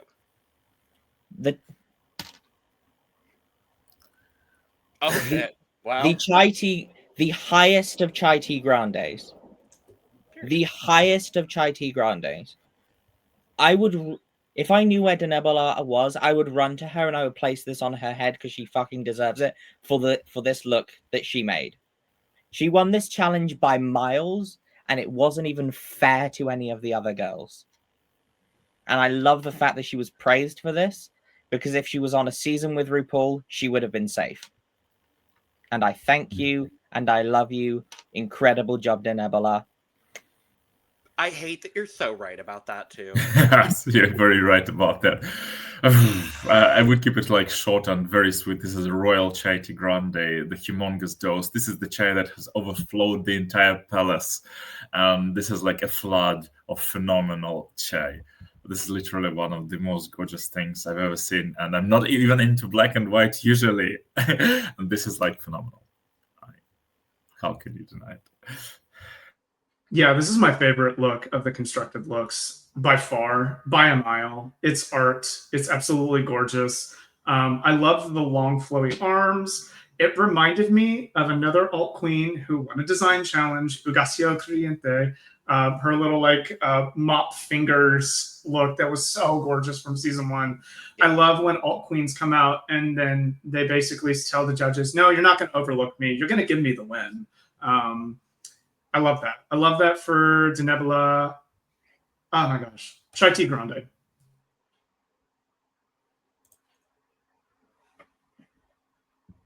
I don't need to say anything else. Coupled with gay shock. Gay panic. Because, oh, yes. There was also several amounts of gay panic. Lots of gay panic was going on while watching this Walk the Runway. Correct. The fact that she made this in probably 8 hours, maybe less, and then also helped probably every single queen as well. Yeah. This But is you know the who didn't Denebola. You know who didn't get help? You know who didn't get help? Sorry. Venezuelan RuPaul! I was gonna say this whole runway, it's like the Denebola like fashion line and Crystal. And Crystal. Yeah, it's like, what was it? Down on the 3, yeah, when Michelle said, Isis Avis Loren, like bridal company, bridal dress. Oh, yeah, literally the Isis Avis Loren design company. Yeah, this is the Nebula Murnau collection featuring Crystal Forever as Venezuelan RuPaul. Because you cannot tell me she does not look like Venezuelan RuPaul. She does. They literally in the runway called her Venezuelan RuPaul. And so did she. I literally wrote very did RuPaul-esque, and then they were like Venezuelan RuPaul, and I was like, and okay. then she said in her VO she looked like RuPaul. I was like, what is going on here? Like, girl. Tea. Yeah. I love this look from Venezuelan RuPaul. The fact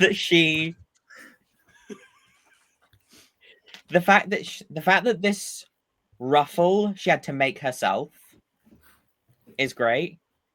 Though much like American RuPaul, I wish she was in her Scoochie Oochie dress era, and I wish this dress was shorter, and I wish she had a heel instead of a boot.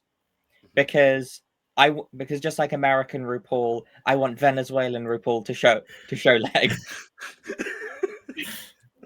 Love you, Crystal. Not American RuPaul.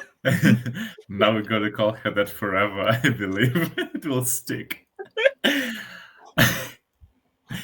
mean, this is very Stabuti era American RuPaul, but brought to Venezuela and kind of zhuzhed up a little bit, and all the in all the ruffles you didn't even expect to be. I agree with RuPert in a sense that I wish the dress was shorter, because otherwise it does give a very glamorous cocoon, and especially around her hips. A cocoon. Yes, around her hips, it's like Butterfly, who was a bit hesitant to get out of her cocoon.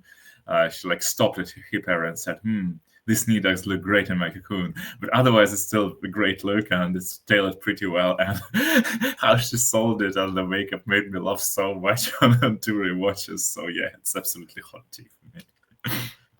Crystal, you look gorgeous. Your mother, this is amazing. She should have gone full RuPaul though, and then after the runway, put on a pair of sweatpants, and then. And then when she was called safe. Yeah, double. Should have been like, Silencio, I wanted to win. Right. This was my challenge to win. Yeah. Also, I love the fact, just like American RuPaul, she's also just standing in front of that wig.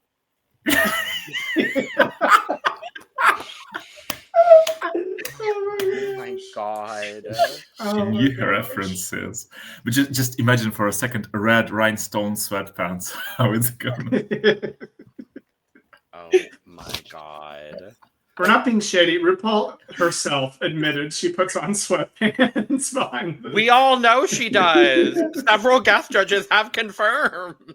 Utica was trying to unmask the truth. Right. And the, Come and on the desk now. is also so big because it hides the catheter and the scooter she rides in on. Oh my God.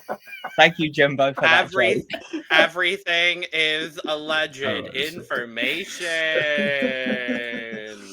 But Crystal, you didn't need anyone to help you on this. This was tea. This is great. Yeah, mother. Oh yeah, T, obviously.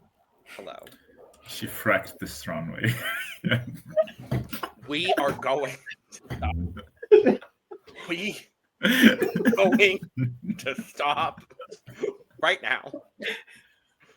We are not implying that Crystal Forever is a fracker. Okay? That is not what we're gonna do here on this podcast today. On this motherfucking runway. Not today. Okay, so anyway. We're almost there. Whoever's listening on this podcast is going to be very confused about what that last minute was. Oh my god. Okay, so that happened. The runway happened. We get our safe queens called. It is Eva, Crystal, La Escandalo, Nyx, and Alexandra. What an interesting group of safe queens. 3 of which I really thought were going to be tops and bottoms. So I was genuinely gooped when we got the tops and bottoms that we received. Genuinely gagged. But we get our top 3 as Daphne, Denebola, and Laka. And our bottom 3 as Satine, Ferran, and Margarita. Do we agree? I think I would have. I know this is controversial based on y'all's opinions, but I would have probably had Alexandra in the bottom over Ferran. That's fair. I was going to say the same. But overall, I think I agree with everything else. I think I do agree with Daphne and Laka being distant second and third place. And then Margarita and Satin. No matter how good Satin's first look was, it could not save her. No. And then unfortunately, I do think Margarita did do the worst this week. I agree. I would agree with that. Yeah, I'd agree with all of that actually. I think the one thing I would have swapped was as much as I liked what Alexandra did, I think in the head-to-head comparison between Alexandra and Ferran, I think I liked overall maybe what Ferran did just a tad more than what Alexandra did here. I agree. Not me. Not us basically agreeing with the judges. What's going on here? I know.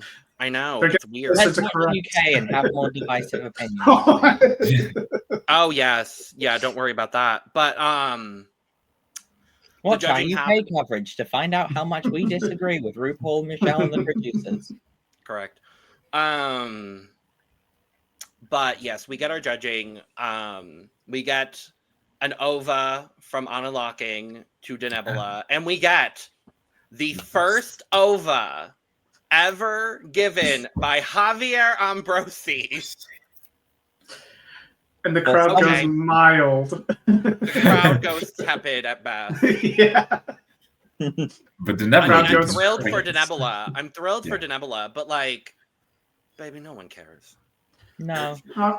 Javi's stay off of Anna's turf. That's her turf. But I mean, still, it's pretty cool. It's kind of refreshing to see this side of Javi. I mean, not him being the fashion critic overall. Right. It's good. I mean, it is cool for Denebola, for sure. I'm still mad that Anna was not the España correspondent for Global All Stars. She Yeah, must but have been.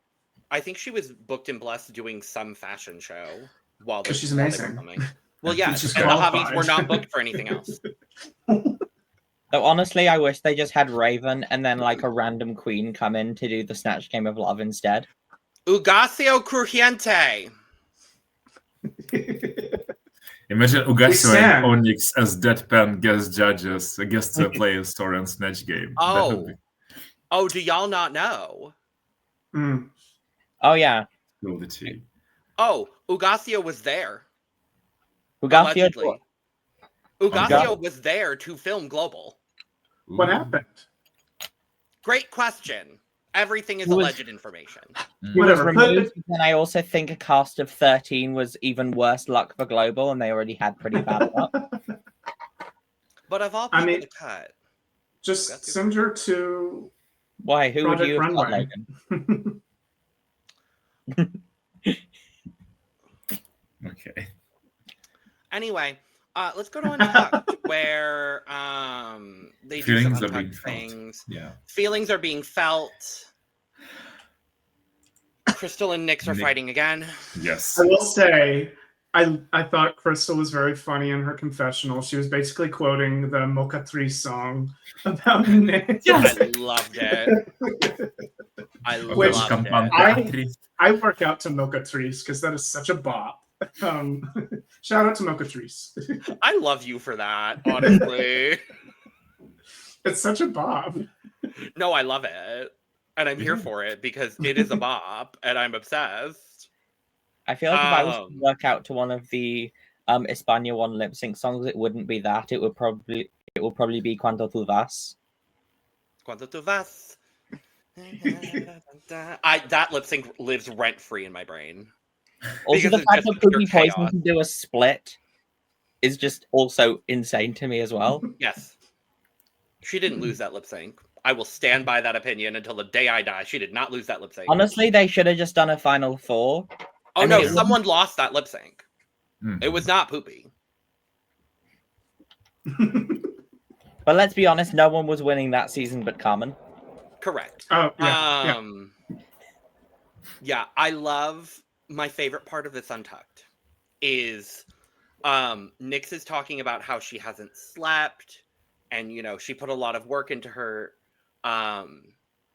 look just to be safe, and Crystal gives the single best side eye bitch look to camera, and she's just like, Yeah. it's the slow blink. It's the full dressed as Venezuelan RuPaul. Just I'm going to use the trapdoor. Yeah. literally, if Crystal had a trapdoor, she would have trapdoored Nyx in that moment. It was so good. I loved Yes. every moment of it. Yeah, I loved it. I loved it. She's like, yeah, she does everything. She doesn't sleep. She sews. She's the best. She's a model, an actress, a thing. It felt very Linda Evangelista. I gotta be honest. Like, this felt very Aja Valentina, and I'm really not mad at it. I'm really No, not the only mad thing at would have it. made this more Linda Evangelista is if Nyx was in the top. Correct. Yeah. And Nyx thought she was gonna be in the top, so you see here. Yeah. And Crystal thought she was gonna be at the bottom. Which is also But- Well, And Crystal was closer to the top than Nyx, in my opinion. But Maybe. they're about even for me, to be honest. they're close. They're close. they're very close. Maybe that's why they're very at each other's throats, because they are. They're both doing very well in the competition. Mhm. There's definitely that competitive spirit between them both, which will land both of them in the bottom two with each other at some point. I hate that.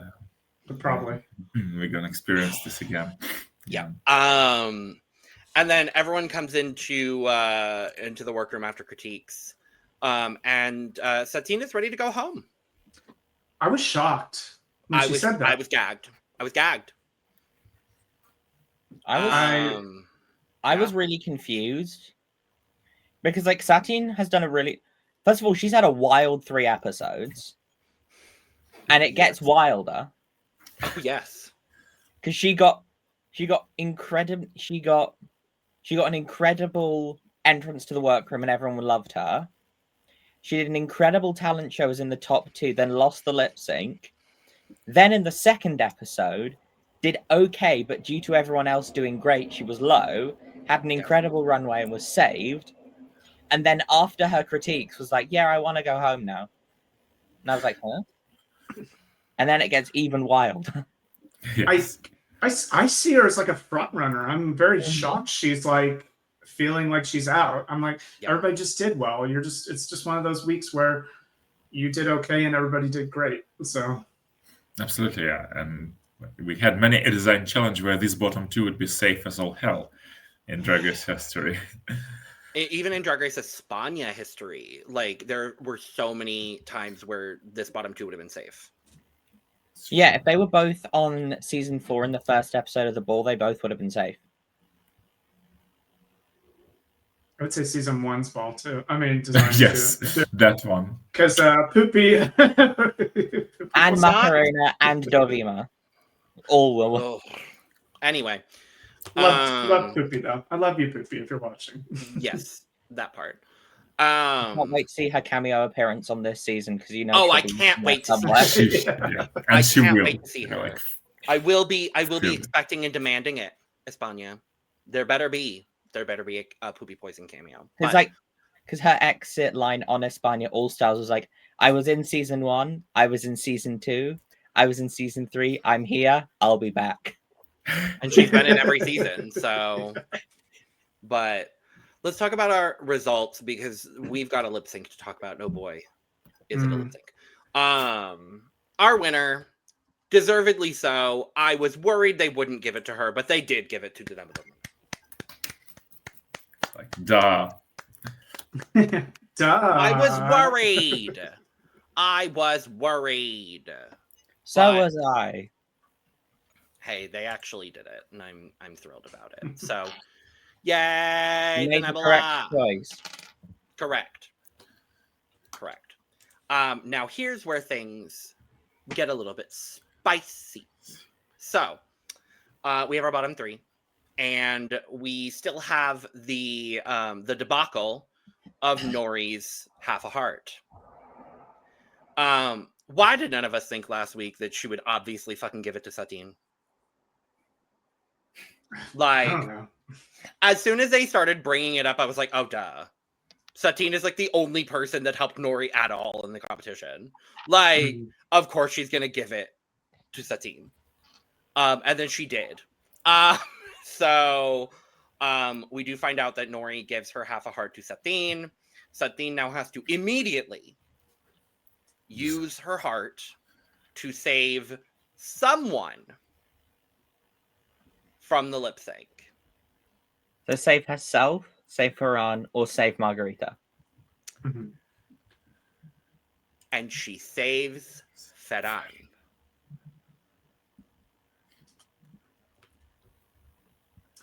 I think she wanted to do that because she was worried if it was her and Ferran, they Ferran would would send go home. Ferran home. Oh, They're like, Margarita just won a challenge. They're not going to send Margarita. Oh, given either scenario and given the lip sync we got, Ferran was going home against either one of them.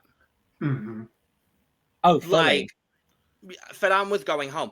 I also think, though, if the heart was not at play, I think Ferran gets saved Yes. by the judges. I agree. I do think Ferran was actually low Yes. in this episode, and I do think this is the bottom 2 that we would have gotten from the judges.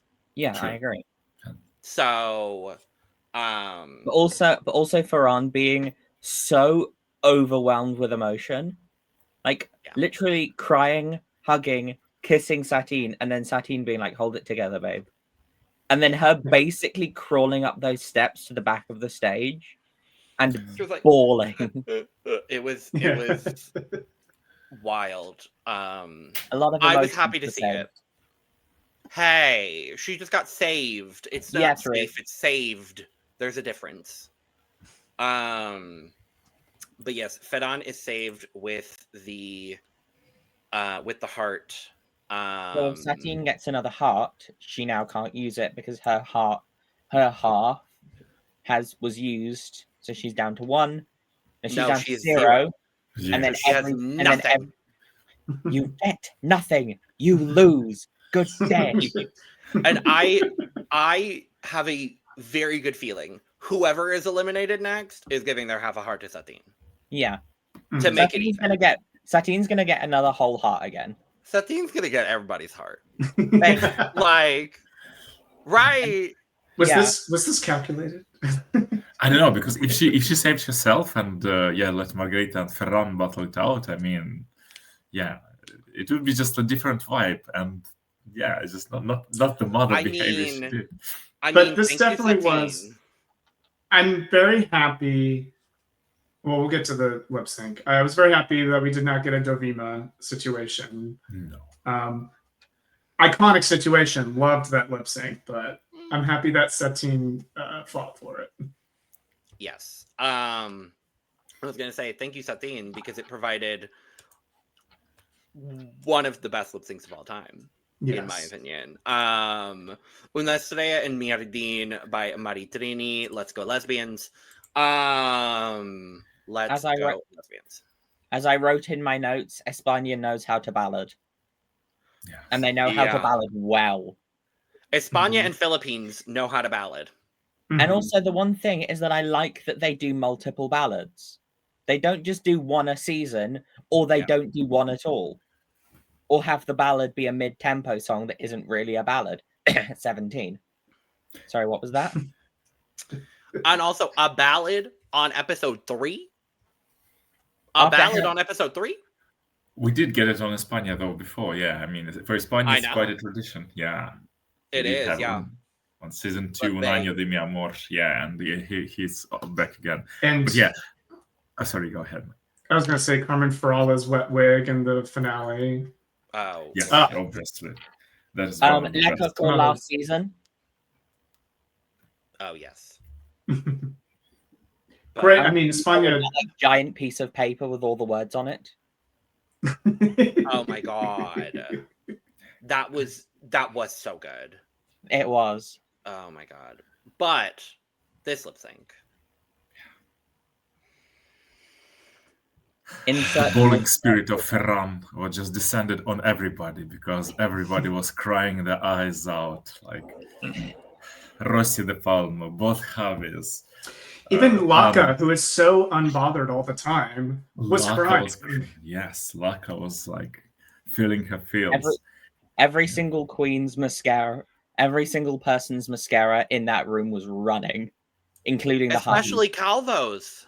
Yes, Calvo was barely watching it. The way Calvo halfway through the lip sync is sobbing. I'm like, baby, yeah. And I mean, I felt the emotion. Like, I'm sitting there watching this with my roommate, and like at first, I'm like, I literally am watching this, and I've watched a lot of Drag Race, all of it to be in fact, except for Italia season 2. I'm sorry, Nelenia. I still haven't watched it. I love you. I still haven't watched Nelly. it. Shout to Neil. Love you, Nelly.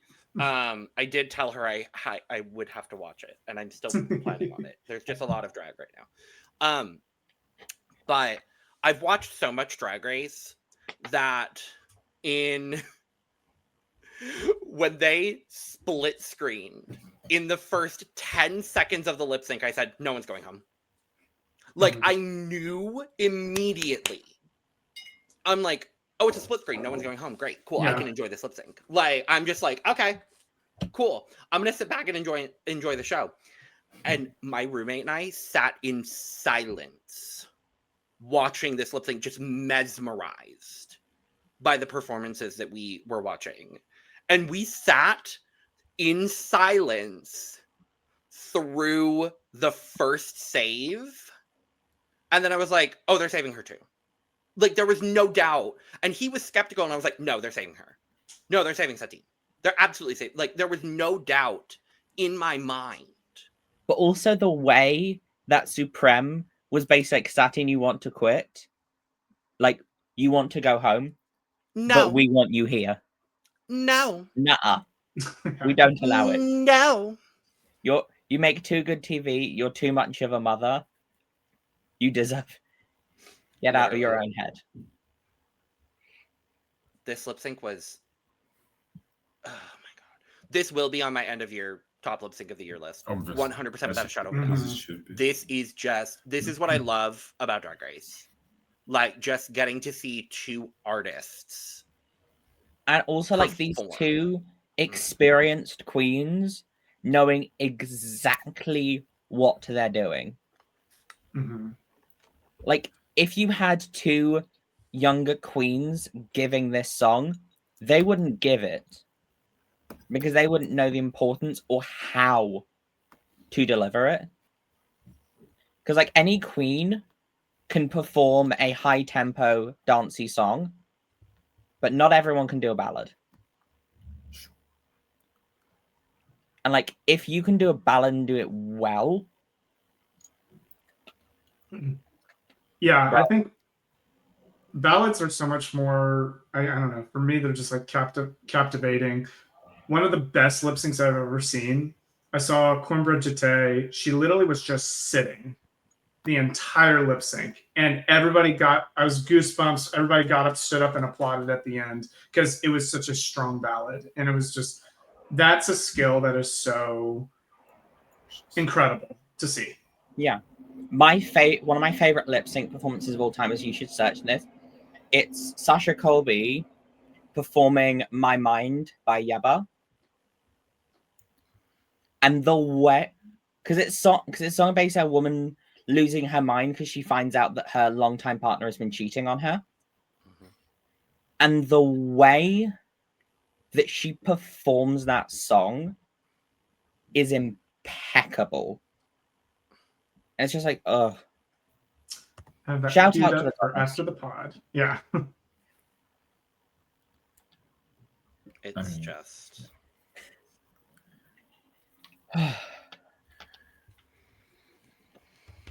What a way to end the episode. I know. Exactly. What a way to end such a dramatic episode. And no one goes home, which was correct. Yes. Mm-hmm. Based on that lip sync, obviously. Obviously. But careful, we might be getting a double sachet at some point. And next week they're doing, I think, pretty much a girl group challenge. It's a girl group challenge. Girl group, and not only is it girl group, but it's inspired by one of my favorite things. Eurovision, baby! Yeah! Well, loosely. So it's inspired by Benidorm Fest, which is the one of the biggest, if not the biggest, Spanish music festival every year, which is traditionally used as the Spanish selection for Eurovision. Now, whether it'll be this year remains to be seen. But I'm thrilled. More Spanish Eurovision things, which makes me very happy. And it looks like they're doing the smart thing and splitting it into 3 groups with 11 people. Thank you. Thank you, España. Drag Race UK, take notes. Literally. I literally said, when it looked like it was 4, 4, and 3, I was like, oh, yeah, they did what España didn't. Cool. Got it. Thank you, Global All Stars, for doing one thing correctly, which is splitting the 11 group. Literally. You faded into the background for me. Yes, because there were 6 queens performing. Anyway. Shout out to the 6-way lip sync. Anyway. I had to. Yes. It's time for a draft update that none of you care about except for me. And it's great because I'm winning. Lana's in third currently with 31.5 points. River's in second with 36, and I'm leading with 37. I love my team. My team is great. My team is lovely. My team is wonderful. So, who's on your team? I have Margarita, Crystal, Alexandra, and Daphne. Ooh, that's a good team. It's a great team. And especially given now we know how Margarita can lip sync the hell out, even on the ballads. Correct. Yeah. Correct. Yep. I'm very, very happy with my team. For context as well, Lana has Denebola, Fedon, and Nyx and Hadnori. And then River has Ava, La Scandalo, Laka, and Satine. Poor Lana. She has Nori, and then another episode with everybody else having their queens. I know. But that is where we're at currently. That is where we're going to leave off. So thank you for joining us for this lovely recap of España episode 3. Make sure to check out our Look Over Here episode where we will dive a little bit more into the looks from this episode. Subscribe, like, and share on the way out today. Go check out all of our other drag coverage. We're going to get out of here, but you make sure to go check out another video, something drag related maybe, in preparation for our Benidorm Fest inspired video next week. Maybe go check out our Eurovision channel at the Cup ESC. That is also a channel we do. Or if you want reality TV content, at the Cup TV is also available. All those links are down in the description below. Go get your merch as well, lanagcreations.etsy.com. And with all of that being said, we are going to go ahead and get out of here. So cheers, y'all. Adios. Bye. Salud.